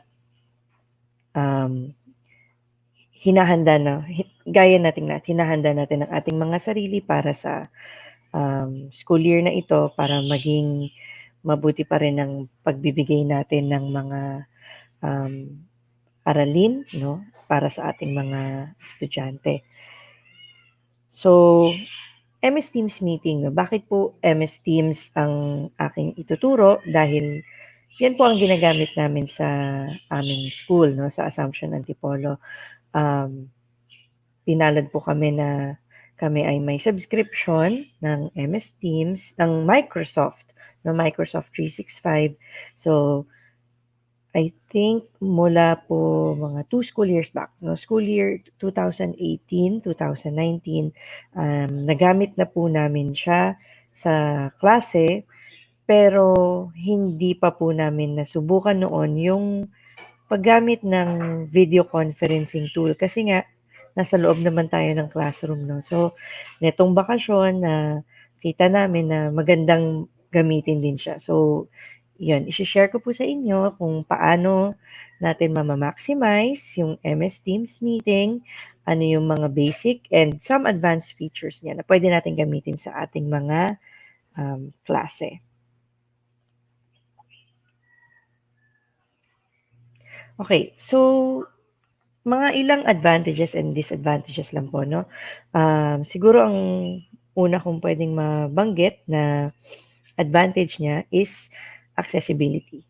Kung ano yung mga gadgets na pwede nating magamit, no? Para sa MS Teams. Ang MS Teams ay nagra-run sa mga Microsoft na desktops or laptops. Pero kahit hindi ka Microsoft, kunyari naka Mac OS ka, pwede rin po siya. So, pwede siya sa desktop, pwede siya sa laptop, pwede rin po siya sa mga naka-tablet lang, no? So, kung kunyari, tablet kayo or iPad, pwede rin po siya sa mga smartphones, no? So, mga cellphone. So, kung yung mga estudyante natin medyo nahihirapan o kahit tayong mga guro, hindi naman siya malilimit, no? Pwede pa rin natin siyang magamit. Pero syempre, kapag po meron ka sa desktop or sa laptop na app, mas marami kang features na mapapakinabangan. Gaya rin naman po ng ibang mga video conferencing tools natin. Siguro isa sa disadvantage na pwede kong banggitin ay yung kung sino lang ang pwedeng gumamit nito, no? Ang Microsoft Teams, yung for education po natin, ay free para sa mga may .edu accounts. So kung wala po tayong .edu accounts, medyo malilimit po yung paggamit natin ng Microsoft Teams. Hindi po natin siya magagamit para sa klase. Pero pwede pa rin naman po kayong magkaroon ng Microsoft Teams pero sa ibang aspeto nyo lang po siya magagamit. Okay, ano pa po ba? Yung may integrate po natin kasi ang Microsoft Teams meeting ay nasa loob ng Microsoft Teams na app. No? So, hindi ko po babanggitin kung ano yung Microsoft Teams ng ng malalim, no? So, kumbaga, dadaanan lang po natin siya kasi ang focus po natin ngayon ay yung video conferencing tool itself. So, isang magandang advantage siya kasi nga connected po siya. So, ganun po kasi sa Microsoft, no? So, madaming mga apps ang Microsoft na pwede nating magamit inside the MS Teams and even sa video conferencing tools, mamaya ipapakita ko paano po natin siya gagamitin. Okay, so punta na po tayo sa ating demo. Papakita ko kung paano tayo mag-open ng ating mag-sign in at kung paano mag-schedule at iba pang mga bagay na pwede natin gawin sa Microsoft Teams meeting.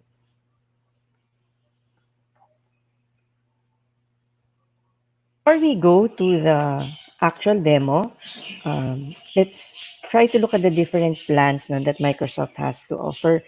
So, ito po ang sa www.microsoft.com and then kung makikita ninyo nakasulat po, get Office 365 free for your entire school. So, basta po ang ating eskwelahan ay meron naka.edu account, pwedeng-pwede na po siya na magamit natin. So, tignan po natin. Yan. So, meron tayong 4 students. Mas mura po yung price niya, syempre. And then for teachers, faculty, and staff, mas tumaas lang ng konti yung A3 and A5. Pero dito po tayo mag-focus. Office 365 A1 ay free. No commitment necessary. Kapag po free account po siya, ang only difference niya sa mga paid accounts is that hindi po natin mada-download yung apps natin. So, pwede po natin gamitin yung mga different Office apps and the different services through the browser po. No? So, Outlook, Excel, OneNote, Word, PowerPoint, and then ito po yung mga different services natin. Pareho lang din naman sila. Pero meron po tayong MS Teams. No? So, dito po tayo magpo-focus kung paano natin magagamit ang MS Teams and in particular ang MS Teams meeting natin para sa ating video conferencing. So, let's sign up now. Start by signing in. So, gagamitin ko dito pang sign in. Yan, gawa ko ng yung account ng anak ko, MS Adun. So, kapag wala pa po kayong account, you can create one. So, MS Adun. And then, password.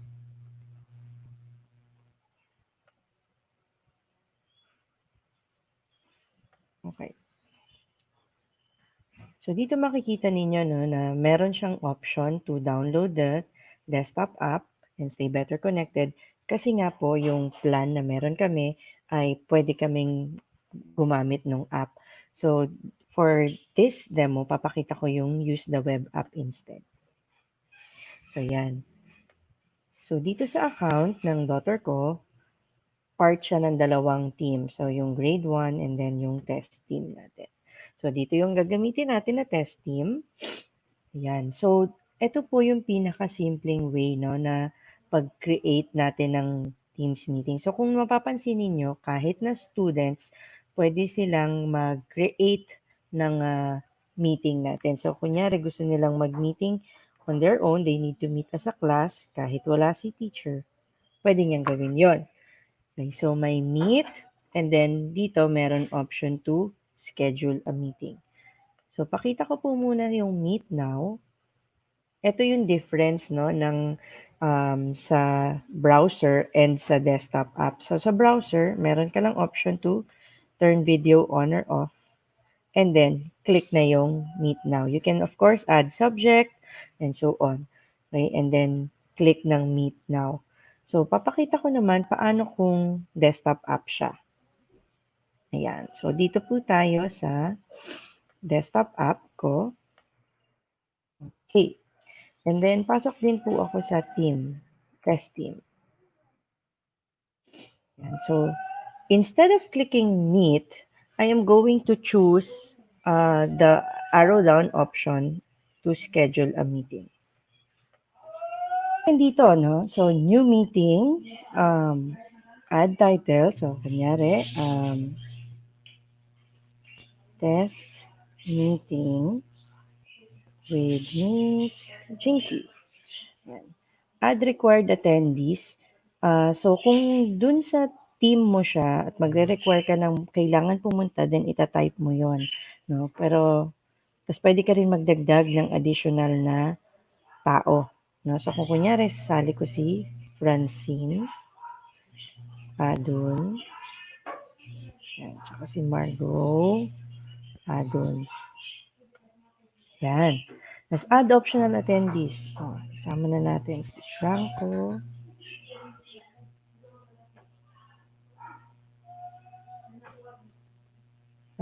P. Adun at xs.edu.ph. Yun. Okay? So, pwede tayo mag-invite kahit na wala sa loob ng team natin. No? So, pwede kayong magdagdag. Kunyari, meron kayong mga guest speaker. No? Pwede natin silang isama sa MS Teams meeting natin. So, schedule natin. Yan, July 25. Yan, so, pwede set ko siya ng 9:30 until 10 o'clock, 30 minutes. Pwede ko naman siyang i-extend. No? Pwede rin siyang buong araw. Now, this option does not repeat. Pwede mo siyang gawing i-customize. Depende sa schedule. No? So, kung kunyari, weekly, nagmi-meet kayo every Saturday, then just press weekly. Kung daily naman ang meeting nyo, pwedeng every weekday, Monday to Friday. Pwede rin tayong mag-custom. No? So, repeat. Yan, meron kayong option, one day, and then end date kung kailan siya mag-end. So, dito natin pwedeng ilagay yung mga occurring meetings natin. And then, dito po, makikita ninyo, test team yung nakalagay sa general natin. No? Kasi, ang meeting na ito ay ino-open natin sa test team meeting. No? So, kung kunyari, magdagdag ako dito or magpalit ako, yan, kunyari dito. Yan. So, pag ganyan, mapapalitan na kung saang teams or classroom ako. So, babalik ko na dun sa test team natin. Yan. Location, optional naman po. And then, type details for this new meeting kung meron kayong gustong ilagay. So, let's say we are going to talk about the MS Teams meeting. And then send. Nakikita natin no, na successfully na schedule na po natin yung ating meeting. So malalabas siya dito sa general channel ng test team, test meeting with Miss Jinky. Nandyan po yung schedule. Okay, and then ito yung sinulat ko na description. We're going to talk about the MS Teams meeting. So instead of going inside there, papakita ko po sa inyo yung isa pang way natin no, ng pag-schedule ng meet. So pwedeng sa loob ng team, pwede rin po dito. Dito sa left side natin, meron tayong mga tabs. So pupunta po tayo sa calendar. Yan. So sa calendar, ayan, makikita natin dito sa taas, meron ulit siyang meet now, and then new meeting, and then may drop down option for schedule meeting, and then live event. No? So dito, pwede tayo maglagay ng meeting din natin. No? So kung kunyari, schedule meeting, ganun ulit, same process lang po ulit.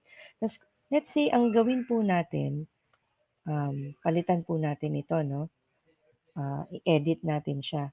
Instead na does not repeat siya, gagawin ko po siyang daily. Ayan. So, daily starting 7:25. So, araw-araw po siya mag-meet ng 9:30 to 10 o'clock. Pag in-update po natin siya, tignan po natin na magiging effect. Yan. Kung makikita ninyo, ayan na siya. Nagre-recur na yung meeting natin. Kung kailan natin siya gusto, di ba? So, etong calendar na to, kung sino yung mga attendees dito, mano-notify yung mga attendees natin. Tignan po natin ha. So, let's say, pasok tayo sa account ni Margo. Ayan. So, meron na siyang meeting dito. Tignan natin ang kanyang calendar. Ipalitan natin to ng week. And then, usog natin. Ayan. So, kita na niya kailan siya dapat pumasok sa meeting na ito. Nakaschedule na automatic sa calendar niya sa loob ng Microsoft Teams. So, ang galing po, di ba? So, hindi malilito yung bata kung kailan dapat siya may meeting. At makikita din niya, no? So, kung nasaan yung oras na ngayon. Halimbawa, dun sa akin, ito po. Usog natin, balik natin. Yan. Itong red line na to ay ang nag-i-indicate kung anong time na. So, ibig sabihin, malapit na mag-meeting. Diba? So, magandang reminder din siya para sa mga bata. O kaya pag biglang makikita nila, even sa ating teachers, no? O kaya makikita ninyo na, naku, malapit na mag-meeting, no? O kaya, wag naman sana na, naku, nagsimula na yung meeting, wala pa ako. Okay? So, buksan natin itong test meeting natin. Yan. Okay? So, okay na yan. So, let's say, let's join. Ito yung mga members natin, ano? So, let's join the test meeting. Ayan, hello. Ayan, so, andito ulit ako. Ito yung test meeting with Miss Jinky. Ito po yung title, kasi yan yung title na pinili ko. So, sa ating app, no? Sa desktop app natin, mas maraming options, no? Meron tayong turn the video on or off. Yan. And meron din tayong option to change ang background natin. So, kung kunyari, pipiliin ko ay ito. Ayan. O, di ba? So, na iba na yung background ko. Sa MS Teams, hindi siya kailangan ng green screen. No, if you notice, yung background ko kanina, yan, di ba? Pwede ko rin piliin lang yung blur o kaya pumili ako ng ibang background. And then may option din siya to add new. No? Pwede na rin tayo magdagdag ng mga bagong backgrounds. Mic, we can test the mic kung mute it or unmute it. So in this case, i-mute ko siya. Total, naririnig yun naman ako sa recording na to. And then, different audio devices natin, kung internal ba siya o kung meron kang ibang mic, pwede ka mag-test ko. Pwede mong gawin ito bago ka pa mag-start ng meeting mo. Okay? Now, add a room to your meeting to use its sound and video system. So, kung kailangan lang naman, audio off, Ayan. Audio off, prevent echo when there's already an active mic and speaker in the room. So, pwede rin natin yan gawin. Ayan.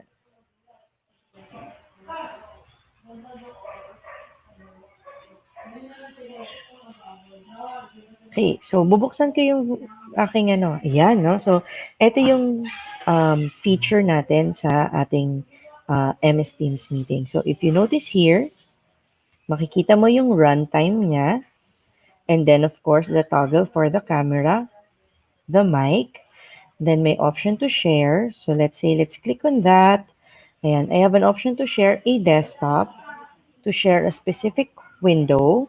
And then, kung meron ka mga PowerPoint, kahit mga nakasarado pa po yan, basta po yung PowerPoint ay nasa inyong computer or nasa inyong OneDrive, pwede rin po siya.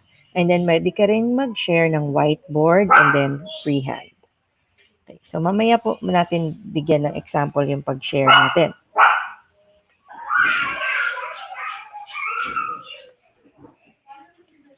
So we see here different settings that we can use. We have show device settings. Yan. So kung meron tayong ibang audio, speakers, microphones, yan, pwede nating ilagay dyan.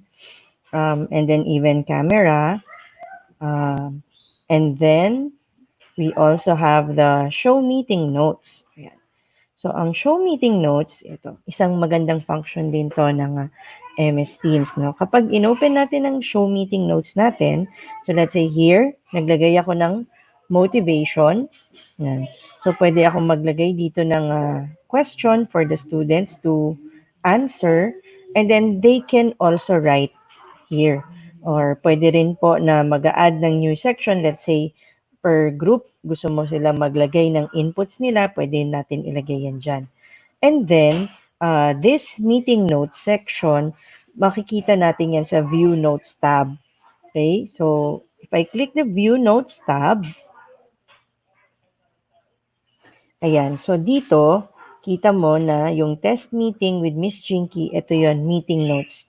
So lalabas siya dito, pwedeng balikan ng students. Okay. The screen bigger, show background effects. So, napakita ko na sa inyo kanina. Turning on live captions. So, for live captions, this is useful especially when you do recordings. But, the system can only recognize, of course, English. No? So, if you turn on live captions and then you speak in Filipino, or maybe you sometimes interchange in English or in Filipino, baka mas maging katawa-tawa po para sa mga estudyante natin yung magiging live captions natin. So let's be mindful when we do turn this on. Okay, next, start recording. So pag pinindot po natin ang start recording option, yan. Ito po kasi time lang po natin yan, di ba, ng ongoing meeting. So pag pinindot ko ang start recording, ayan. So, manonotify tayo na you're recording this meeting. Be sure to let everyone know that they are being recorded. And then the privacy policy. So, we can just dismiss that. Okay. And then the students will also get a notice. Okay. That the teacher has started the recording. And you will know that the recording is ongoing kasi andito po color red yung sa tabi ng time natin. So, we will just proceed lang, no? Itutuloy lang natin na nagre-record siya as we continue on with our discussion of the different parts. So, turn off incoming video. So, pag pinindot po natin yan, turn on incoming video, then lahat po ng papasok, automatic dapat naka-turn on yung video nila. So, I will leave it as turned off for now. Okay? So, pag naka-turn on yan, lahat ng students na papasok, automatic, open dapat agad ang video nila. Which is good, no, when you start the meeting. Okay, so next, katabi po ng ating more options ay ang raise your hand. So yung raise your hand, ito, maganda rin po ito. Syempre, ito, papakita po natin ha. Yan. So of course, if I'm the organizer and then I raise my hand, ayan. So nakikita niyo pa naka-raise hand siya. Yan. So if I will let my students raise their hands as well. Ayan. So, si Margo nag-raise ng hand. Antayin po natin. Ayan. No, kita po natin na naka-raise yung hand niya dito and then naka-raise din yung kamay niya dito. So, virtually, lalo na po kapag madami yung estudyante natin, mahirap na natin makita kapag nagtataas lang sila ng kamay sa screen. So, mas madali po pag gagamitin nila yung option na yan. Okay? So, pag nag-raise ng hand na ganyan, then you can call on the person or baka may question siya or baka mag-answer siya. And then, of course, you can just lower the hand after if nakalimutan ng bata. So now let's say dalawa silang nag-raise ng hand. No? Sino ang uunahin mong tawagin? So let's say nag-raise hand si Francine, tapos si Margo nag-raise hand din. Ayan. So pareho sila naka-raise ng hand. Okay? And ang nangyayari po dito sa ating list of attendees, na-arrange po siya based on who raised their hands first. So kaya dito po si Francine yung nasa taas. So, halimbawang binaba ni Francine yung kamay niya. Yan. Tapos, nag-raise hand ulit siya. Napansin niyo po, siya na po yung nandun sa second spot. So, at least, malalaman natin sino yung nauna na magsasalita. Okay? Para po, di ba, minsan kasi kapag sa class, di ba, nahihirapan tayo sino yung una nating i-address. Dito, tinutulungan na tayo ng teams malaman who raised their hands first para sila yung i-address natin. Okay. So, yun yung ating raise hand function. So, makikita natin, na currently in the meeting, ako yung teacher, tas may dalawa akong students. Okay. Now, sige, pwede na nating i-lower hand. Yan. Silang dalawa. Okay. Now, if you notice here, meron tayong options for the teacher to remove the participant and then to make the participant an attendee. Or for example, so let's say Margo unmutes herself. Ayan. Pwede ko siyang i-mute. Ganon.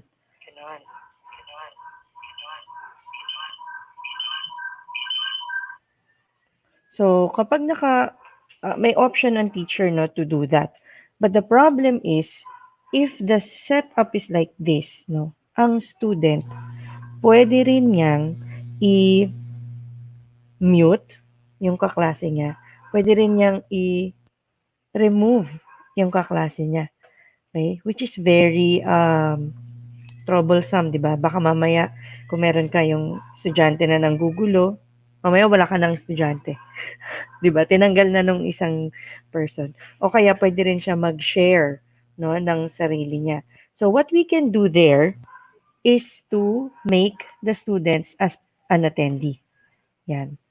So pag ginawa ko yan, change the role to an attendee and then si Margo din, gagawin ko rin siyang attendee.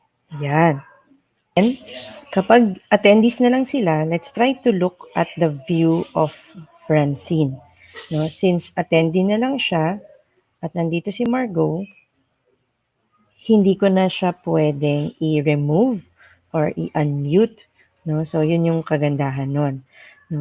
Pero kapag kunyari, kailangan magpakita ng presentation or maybe ng drawing or ng view ng desktop ni Francine, the teacher just has to again click and then make a presenter.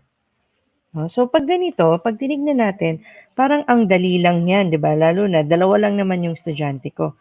Pero paano kung malaki yung class ko at lahat kailangan isa-isahin kong gawing attendee, para mapigilan natin yung ganong situation. So, hindi naman kailangan ganon. An easier option is to go to this. So, sa people, meron tayo ditong ellipsis or 3 dots. And then, click na. At dito lalabas yung ating meeting options. So, test meeting with Miss Jinky and so on. Meeting options, who can bypass the lobby? So, meron ba tayong papayagan na pumasok? Okay?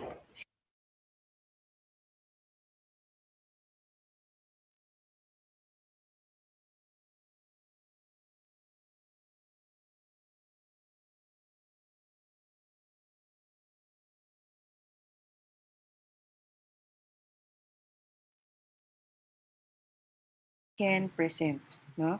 So right now, nakaset na siya sa only me, diba? Pero pwede mo rin kasing gawing everyone can present. That means lahat po sila present. Pwede pipili by organization, pwede specific. So, if you save it this way, yon, wala ka ng problem nung issues natin na merong mga students na mute, no, ng other classmates. Let's go back to this one. After manage permissions, meron din tayong download attendance list. No? So, if I download the attendance list, let's see. Okay. So, pag na-download po natin yung attendance list natin, natin ko lang po siya. Ito po. Ayan. So, let me open it using Excel.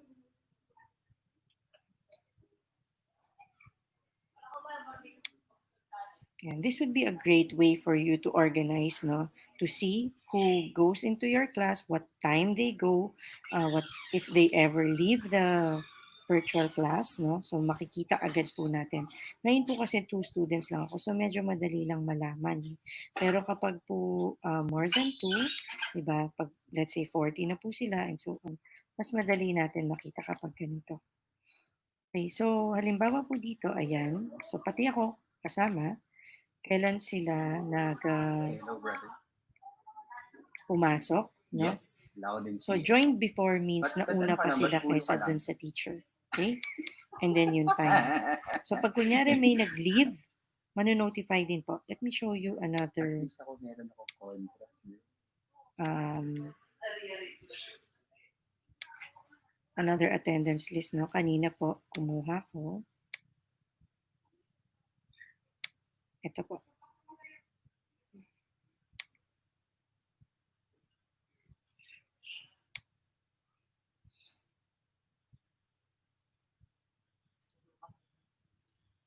Brother, check private chat. So, nag-e-edit din po pala siya. Depende rin, no, kung sa current meeting natin. Pero yun nga, pag may umalis, may bumalik, nagre-reflect po siya ng left at a certain time and then join back at a certain time. So, it would be very good for us to see that as well. No, paano kung tayo ay mag-share ng presentation? No? So, kunyari dito, I will browse the presentation. This one. Yeah.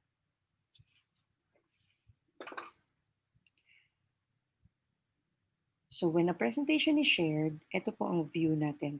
The teacher is here and then yung students nandito. Kung mas marami pa po sila nandito sa ilalim. Yan. Okay.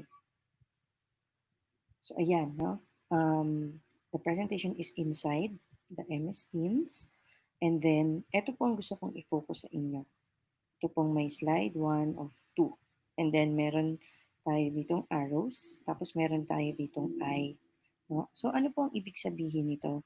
Kapag po ang eye na ito ay hindi nakaklik, no, ibig pong sabihin ay you allow the students to go back and forth the slide. Okay? So kapag po ina-allow natin yung students na mag-go back and forth the slide, kunyari po may hindi sila nakopya pa, or may hindi sila naintindihan, or kaya nagpapasagot ka ng exercises, mas mabilis sila, then they can go forward. No? So you can allow the students to do that. But you can also click this. So if this is clicked, ayan, private viewing is disabled, so the participants need to stay put, no, and wait for the presenter to move the presentation. So, again po, kapag ang student ay presenter mode, pwede niya pong galawin yan. Okay? So, ayan. So, slide 1 of 2, slide 2 of 2. Kapag po nakatanggal tong I, then the students can freely go back and forth kung saan nila kailangan na slide. And then may option lang po sila to go back to the to where the presenter currently is. Okay, so stop presenting. Press the stop presenting. Yan. Now, kung kunyari gagawin ko si Francine na presenter, kanina po attendee siya, 'di ba? Tapos ayan, ginawa ko na po siya na presenter ulit. So, ano po ang magiging effect nun? So, ibalik po natin yung presentation. So, this time, nasa Teams na siya. Ayan.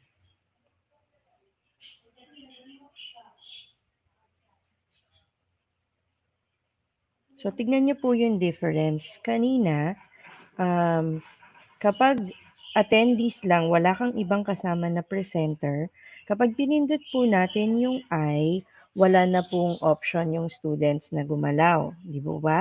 Pero kapag po meron kang co-presenter, yan. Kapag kahit po nakasarado itong I, okay, puntahan ko po yung kay Francine. Ito po yung kay Francine. Meron po siyang option to take control. Okay, kapag tinake control po niya yan, siya na yung meron option to move the slides, to unclick or click the eye, no? And then also to stop presenting. Para saan po yan, no? Kung kunyari, meron po kayong co-teacher na kasama niyo sa team teaching, pwedeng siya yung nagki-click ng presentation natin habang ikaw naman ay nagdi-discuss lang.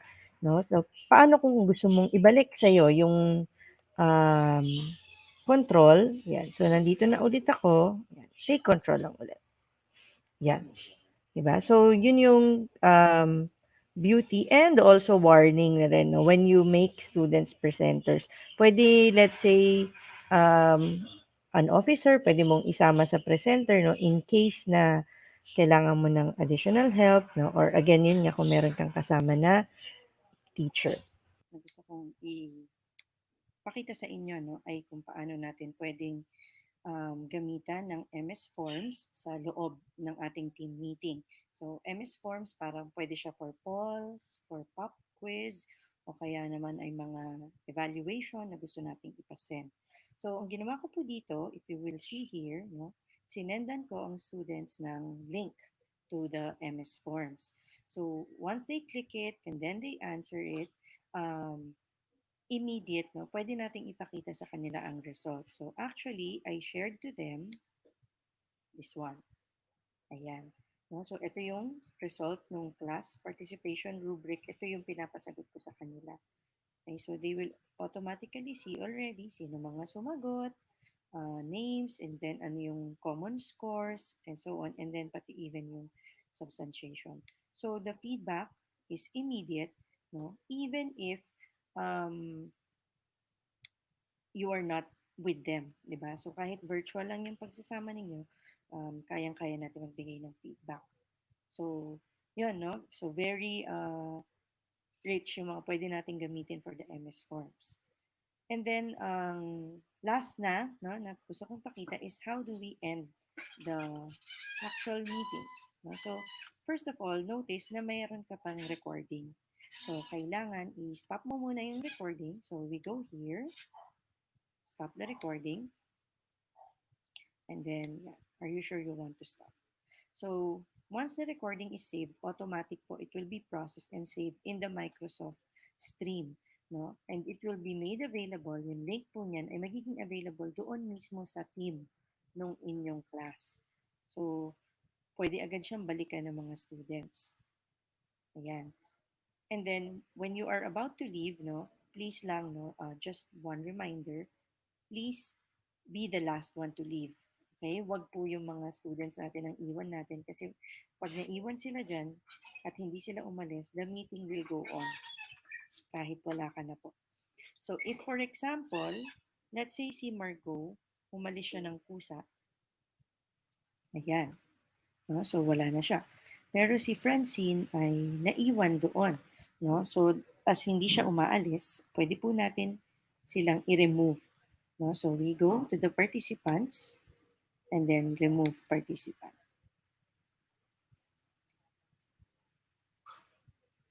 Ayan. So, kapag ikaw na lang ang nakikita mo, then automatically, sabihin wala ka ng kasama. Then you can hang up. So, here we see the meeting is no longer ongoing, no? Kasi sarado na siya, and then you even get to answer the quality of the call. Tapos papakita ko po sa inyo dito, no, yung mga pinractice ko din kasi kanina. Ito yung mga meetings ended. No, pwede po natin yung balikan. Makikita po natin yan. No, pag kinlik po natin ng student yan, pwede na po agad niya mapanood kung ano yung na-miss out niya. Or let's say, nandun naman siya, pero may hindi siya narinig na part. No, then pwede niyang balikan yung mga classes ninyo. Again, just make sure that you inform the students that they are being recorded para na rin po secure yung data privacy nila. Ano yung mga ginawa natin, no, using MS Teams meeting? Nag-create tayo ng meeting through the option sa loob ng MS Teams or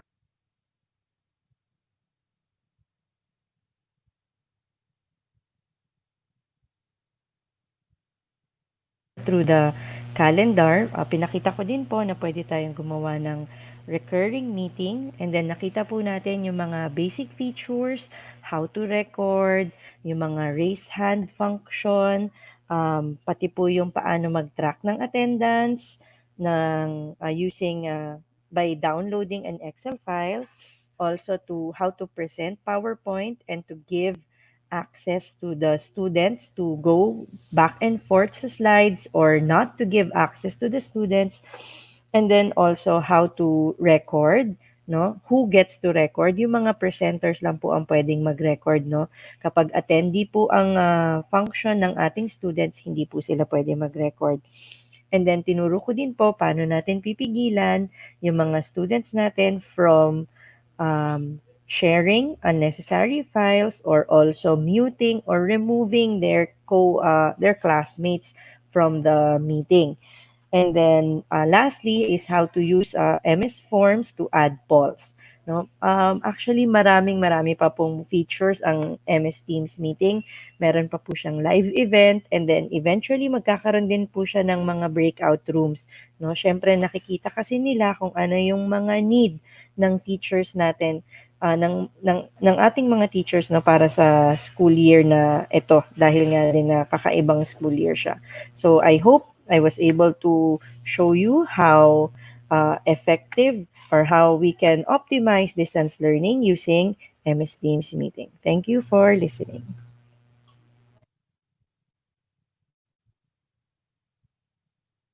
Okay, so thank you, maraming salamat to our speakers, no? And again, based on the comments, maraming naka-appreciate ng MS Teams on and yung use ng MS Teams and yung features niya, no? And I think more and more people now are having more options for this online distance learning. Okay, so let's now welcome our Sir Jambi, also Miss Jinky, and of course Miss Monsi with us. Okay, so teachers, Hi. proceed na tayo sa ating po.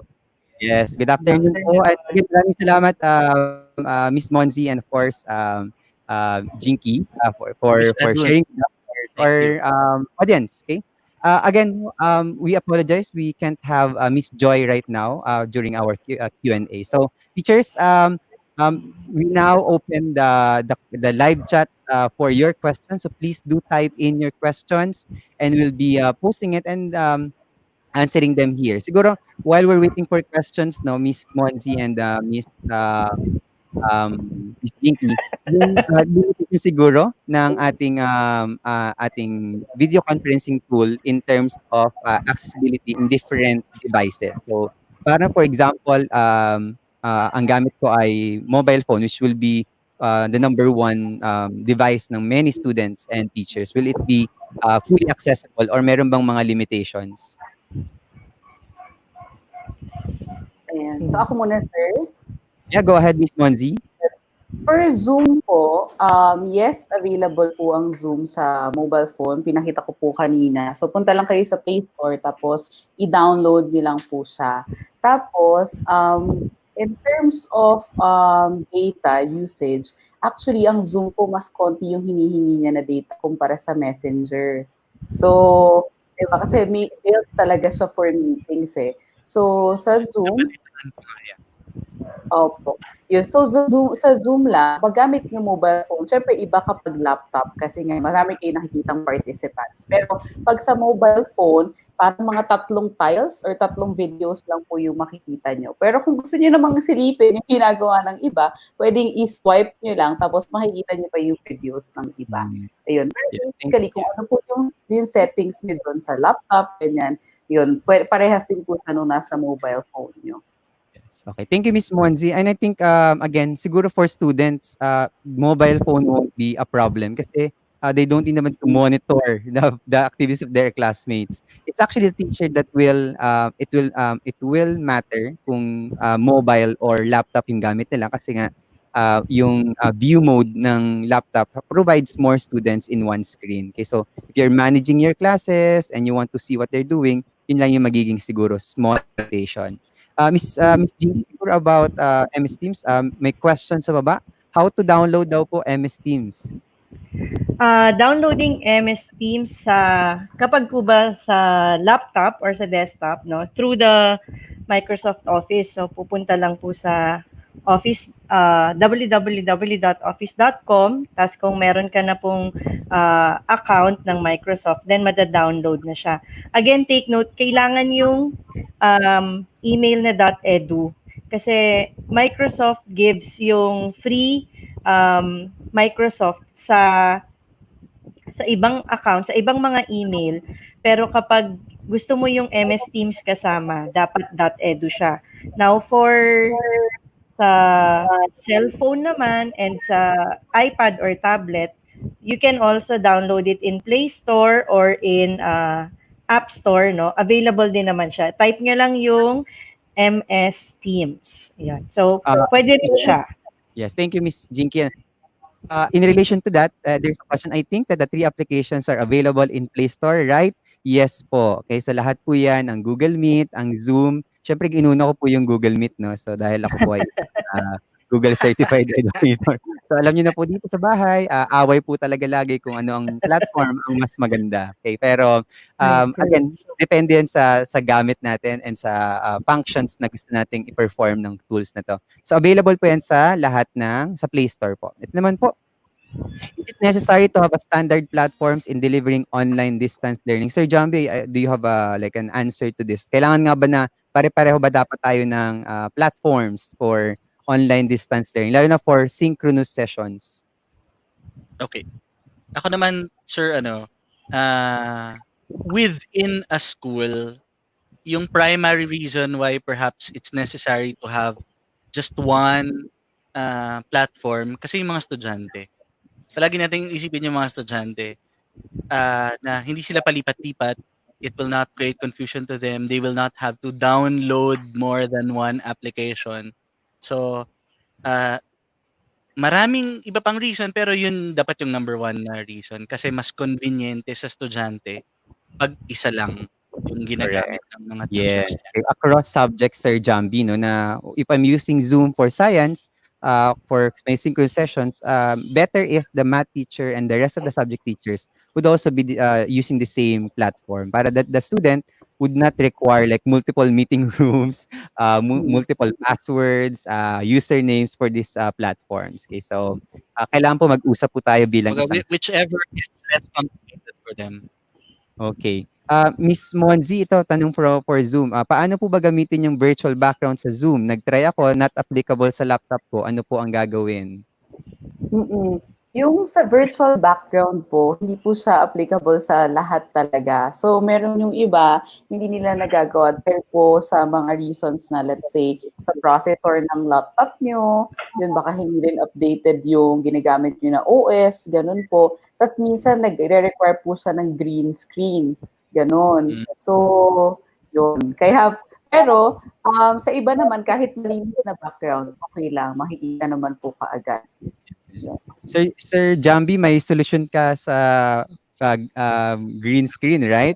Paki-share po sa ating mga audience para, again, we have to be practical about this. Hindi naman tayo kailangan bumili or mag-paint ng walls natin ng green.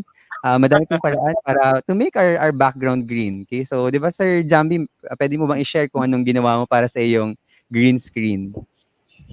Correct. Well, hindi na siya nakakabit ngayon. Pero there was a time when I borrowed, ano to? Bed sheet. Yes, Bed 'di sheet ba? color Yes. green. So, Ang actually po importante naman nila green, ano siya, one clean shade of green. yes, Mm. or Sir Jambi 'no, puwede rin silang bumili ang mura lang ng mga tela, yung mga ₱35 per yard na tela na green, kuha lang po kayo ng siguro mga 4 yards, ipin niyo lang po sa likod ninyo or gumawa po kayo ng, ano sa likod niyo, puwede na pong green screen 'yan, automatic, agad-agad. For Miss Jinky about MS Teams 'no, siguro last 3 questions tayo 'no? Miss Jinky, to MS Teams, allowed po ba sa meeting kapag Gmail account ang gamit? Pwede pong ma-invite ang Gmail account, no? Actually, any email naman, hindi particular na Gmail lang, no? Pero hindi po pwedeng sila ang mag-initiate ng meeting. Ganun po yun. Unless, yun nga, .edu, may Microsoft Teams na po siya. So, kung kunyari, yun nga yung binigay kong example kanina, no, na yung mga estudyante mo and then meron kang i-invite na outsider, syempre wala siya dun sa loob ng actual class, pwede mo siyang i-invite, pwede mong i-click and then an email will be sent to the person being invited para ma-access niya and then pwede na niya ma-open yung MS Teams meeting para makasama siya dun sa loob. So, possible po siya. Okay, thank you Miss Jinky. And again, hindi po sobrang hirap mag-setup ng Office 365 account. Kaya madali po siyang mag-setup at gumawa ng account niyo dun sa loob. Siguro ito po for us, kaya no, ang sa tanong is among the 3 teleconferencing or video conferencing tools, alin po ang pinaka-suited for lower grades? Okay. Ako personally, teacher, Annalyn, wala pong prescribed video conferencing tool talaga to. It's how you approach and use the tools. So for example, for lower grades dapat limited or hindi masyadong matagal ang ating video conferencing. Yung class ng activities also will be delivered. Okay, yung arrangement ng synchronous and asynchronous will matter more than the tool you're going to use. Okay, so regardless kung Zoom pa yan or Google Meet, and MS Teams meeting, it's the lesson that will matter more. How about ano po, Miss Monsi, Miss Jinky, or Sir Jambi, meron po ba kayong addition to that? Sa'kin, Sir Franco, Sila muna, sir. ayan, sige. Thank you, Sir Jambi. I think na-mention din siya actually ng co-teacher ko. So, wala namang perfect na system eh. So, kumbaga sa atin, kung ano yung nagsusuit dun sa needs ng mga estudyante natin, yun. Tsaka din po sa kung ano yung kayang gawin at madaling aralin para sa mga kapwa natin guro, dun po tayo. So, iba-iba naman po kasi yung konteksto natin. So, kung ano po yung mas mapapadali yung trabaho natin, saka magiging maayos din po yung ating pagtuturo, yun po siguro yung pwedeng piliin ng school. So, pwedeng iba-iba naman po per school. Yes, thank you Miss. Ito lang tanong lang for Google Meet, no? Can you use all the extensions at the same time? Yes. Okay, so kaya lang based on experience, maging careful po tayo sa pag-download ng mga extensions because extensions are basically applications. So if you have, for example, 4 extensions in your Chrome, you're basically running 5 applications at the same time. And we know that's gonna hurt your speed ng computer niyo kung sabay-sabay na nagwo-work yung 5 applications na yun. So piliin po nating mabuti ang gusto po nating application. Okay, pero for Google Meet, wag po tayong mag-alala in due time by late July, okay, mag-a-announce na sila ng bagong syempre nagpa-plug po ako for Google Education Tools. Don't worry, sir. Hindi masyadong Yes. obvious. Lalabas na po ng updates. So, yung pong mga, hindi po natin kailangan ng mga extensions later on. Okay, so, yun po. Okay. Siguro last question po tayo, no? Ito, pinaka-controversial na question po yung pipiliin natin. Sagutin muna po natin to bago tayo pumunta sa controversial question. Kaya anyone po? Sir Jambi, Miss Monzi? Ako muna. Pwede nga ako? Go ahead po, Miss Jinky. Ayan, I wasn't able to mention this kanina, no?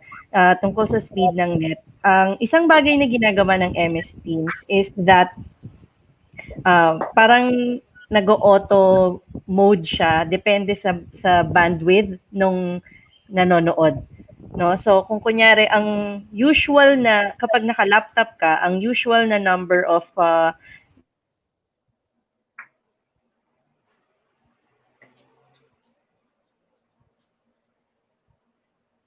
pero kapag mahina yung internet ng nanonood, nag-automatic nag-shrink siya to 4 or minsan 3 or minsan 2 para i-conserve yung bandwidth mo. So like merong instance before na nag-meeting kami ng mga colleagues ko, iba-iba kami na nakikita. Nagtatanungan kami, tapos iba-iba kami na nakikita. Meron nakakita ng 9, may nakakita ng 4, merong 2. So which is good. That means kasi instead na wala ka nang makita at all, no? Ginagawa niya, binababaan niya yung kailangan mong makita, gano'n. So yun. Miss Ponzi, for Zoom po, meron po bang I think it's option? Oo. I think it's the same also with Zoom. So, yun nga, tumataas yung bandwidth kapag mas marami kang video na nakikita. Pero ang maganda naman, parang pinapababa niya yung quality ng lahat ng video. So, kung mapapansin niyo din po, pag ginamit niyo siya, medyo yung delay, yun, parang di ba usual pag halimbawa nagme-messenger tayo ganyan, parang may mga 2 seconds na delay, ganyan. So, yun yung natatanggal sa Zoom. Pero, ang option din po natin, let's say hindi talaga kaya, pwede i-off yung video. Tapos pag audio na lang siya, mabilis pa din naman siya. Yun, so wala po siyang lag. So kahit na Yeah. medyo hindi niya yung internet mo, kaya niya pong i-accommodate kahit voice na lang po muna. Yun, kahit off Yes, muna sa mga video ng participants. Yes, correct, Miss G. Actually, before the meeting, you can actually set your settings already to reduce videos. For example, alam mo mababa yung connectivity mo for the day, or you're using your mobile data, and magkakaroon ka ng problema sa connectivity. Set mo na yung settings mo into audio only or selected videos. Lalo na po sa na-mention ni Miss Monzi at Miss Jinky, pwede niyo pong palitan ng inyong video settings. Okay, so para lang po mas natin, ma-manage natin ang ating classes. Okay? Siguro hanapin lang po natin yung isang question na controversial. Ito pa magandang sagutin to eh. Yan, dali lang po. Any message, ideas from the speakers? Sir Jambi, may gusto po ba kayong sabihin habang hinahanap po yung isang question natin? Ako na lang, sir. I have a question actually. Go ahead. To our two guests. So, ma'am, totoo po ba yung palagi kasi siyang mini-mention during meetings, ganyan, yung kung mababa yung kung for example, weak yung signal, turn off your videos muna. May effect pa talaga yun? Yeah. Yeah. Okay. Sino ba sasagot? Pareho naman. Pareho naman kayong tumango, which is good. So, meron siya talaga. Okay. Kaya din kapag, yun na nga, lalo na hindi tayo pare-pareho ng realidad, di ba? Hindi lahat pare-pareho ng speed sa internet natin, no? So kapag, let's be more considerate, lalo na sa mga estudyante natin, na kung kailangan na naka-off video sila, mas mabuti na yung off video sila. Tapos may napapanood sila sa atin, kaysa yung nakikita nyo sila, pero sila wala nang natututunan. Diba? So, mas Correct. mahalaga yung may matututunan sila. Okay. Siguro, ito na po yung nating last question. Okay, so do you have an idea what is the best platform? Ito na, away na po tayo sa platform. Alam ko na, Sir Frank, ba't mo pinili to? Yan yung question ni Miss Alam Yvette ko na na. contextualize sa elementary level for learners with special needs. Pero i-discuss na natin mamaya, ano ba talaga or sino ba talaga ang pinaka-best platform dito? Siyempre, kailangan natin i-resolve ngayong araw na to. Actually, yun po ang goal talaga. Just kidding. So, any idea po? Ako po personally, Teacher Yvette, no, ako po ay isang SPED teacher din. I graduated from the University of the Philippines with Bachelor in Secondary Education, Special Education. Naman. Yes. Apo. I just found that out. Yes, hindi ko lang po na-practice ko lang siya for 1 year pero, based on my background, I think in terms of again, just like yung mention natin kanina, yung laman nung session natin actually is more important than the tool you're going to use. Okay, so ibig sabihin yung activities niyo po, yung flow, yung length ng inyong session will matter more than what tools you're going to use. So kaya po ang yun that's the reason why we presented to you the three okay, video conferencing tool because we believe na these are tools but this will never be your lesson. Okay, so magkaiba po natin siguro dapat tingnan yun na hindi po ito yung lesson natin. Ito po ay tool for us to deliver our lessons and we can choose among the three. So pwede ka pong mag-Zoom, pwede ka pong mag-Google Meet, and pwede ka rin mag-MS Teams meeting. So again, lagi po tayong bumalik dun sa ano ba ang ating learning objectives for our teachers, ano ba ang ating MELC that we're targeting, okay, most essential learning competency that we're targeting for that. Okay, so yun po. Ako po personally, of course, again, yun ang stand ko. All of these tools are available for us to use and it will help us deliver our lessons online. Okay, so kahit po anong piliin nyo dyan, Akala ko MS sasagot Teams niyo. meeting, yes. Akala ko Akala ko Baka matanggal po yung badge ko as Google Certified Innovator dahil dito. Anyway, sige po, Miss Monzi, kayo po, ano pong tingin niyo po? Ako sir, tingin ko dito Zoom talaga. Na-joke lang. Ginagalan ko lang talaga yung Hindi, syempre naman. Tama naman po kayo. I agree na ang best platform pa din po talaga is how the teacher will cater to these special needs. Kasi 'di ba, depende kung ano yung needs ng mga bata eh. So yun yung kailangan nating i-meet. Tapos actually isa sa mga articles na nabasa ko recently. Okay, yung maraming mga bata din daw po na may condition na actually nagta-thrive sa online classes kasi yung iba nahihiya, 'di ba? Like pag nakikita nila face to face, kumbaga parang ayaw nila mag-interact. Pero ngayon daw po pag online talaga nag-share pa ng mga maraming bagay, ganyan. So in a way, as teachers, we also have to kumbaga accommodate them. So parang individual learners, kung ano yung mga pangangailangan nila. Tapos saka na lang po natin i-adjust kung ano man online tool. Okay, kung Zoom man po yan, Google Meet or MS Teams. Yun po. Maraming salamat, Miss. And last po, Miss Jinky. Well, for me, sige. Joke lang. Same naman, it can be any eh. It really depends on how you will deliver the lesson, di ba? And also another thing na important din, even if you have video conferencing tools to optimize distance learning, it is important to have a balance of the asynchronous sessions, no? So dapat meron at meron pa ring time yung mga bata away from the gadget. No, mahirap kapag magdamag din silang nakatingin lang sa screen nila, no? It will be very detrimental, like nakakatakot isipin kung paano na sila kapag yung bumalik na ulit sa classroom kung panay lang sila nakatingin sa computer nila magdamag. So really planning a balanced lesson, no, ng ano ang dapat nasa video, ano ang dapat outside the video. So yun yung mas importanteng pagtutukan natin. Yun, thank you. Sir Jambi, would you like to say your piece before po tayo magpaalam sa ating mga viewers? O opinion baka po meron. Ikaw po yung nasa neutral ground, sir, Sir Jambi. So, sa'yo po, ano po ang best platform? No, I'm on ground. Hindi, sige, two things lang siguro. And well, not necessarily in line with with the question that was posted, pero mga realizations ko throughout the Q&A. Number one, we've been talking about features of the different video conferencing tools. Yun, tama yung sinasabi nyo. Tandaan natin, the best feature will always be the teacher. Ikaw pa rin. Yes, Ikaw pa rin yung best agree. teacher Correct. na class.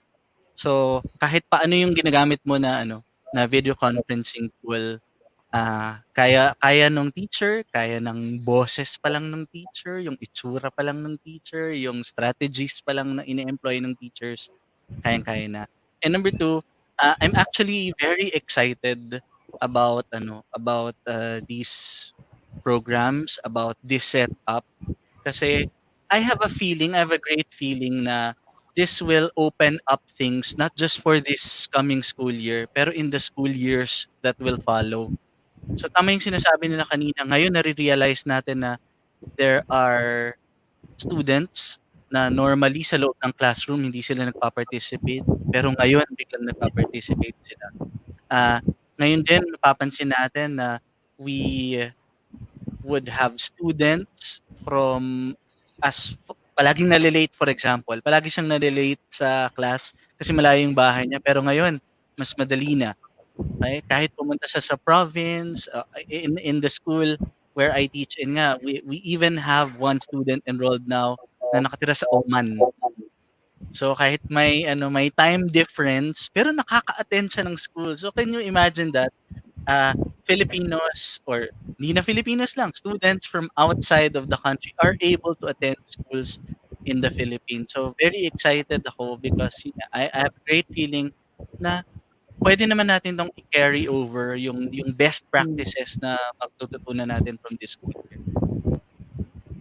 Okay, so thank you. Maraming salamat. Again, maraming salamat to Miss Joy, to Miss Monsi, to Miss Jinky, and of course, Sir Jambi for co-moderating with me today.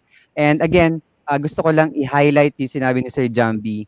Kung ano man po yung mga pinapaabot namin ditong tulong, webinars, tools, approaches, strategies, ang lahat po ng yan ay nakasenter pa rin sa idea nga na ang teachers pa rin po natin ang best features of education. So kayo pa rin po ang talagang nasa sentro ng edukasyon ng Pilipinas. So, kaya po ang Kaagapay Teacher Support ay magpapatuloy na magbigay ng mga webinars at tulong para sa inyo para po matulungan kayo sa inyong mission sa bansang ito. So, maraming salamat po sa ating mga guro sa pagpapatuloy. Hindi po madali ang ginagawa nyo ngayon na nag-shift to online distance learning pero sobra po kaming hanga sa inyong dedication and commitment to your job as teachers for this for our country.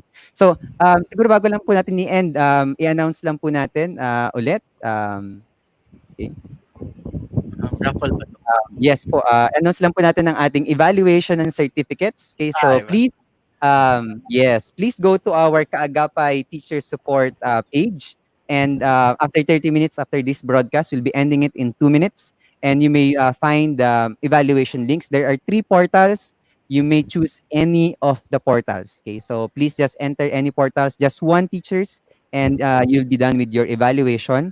Please wait for your certificates for 5 to 7 days for processing, and we'll be sending you your e-certificates for this webinar. Okay, so and of course, last lang siguro teachers, no, do not forget next week our part 2 on developing engaging and interactive activities for distance learning. So, maraming salamat po ulit and we'll see you next week teachers. Bye-bye. Paalam po. Bye-bye. Thank you everyone. Bye!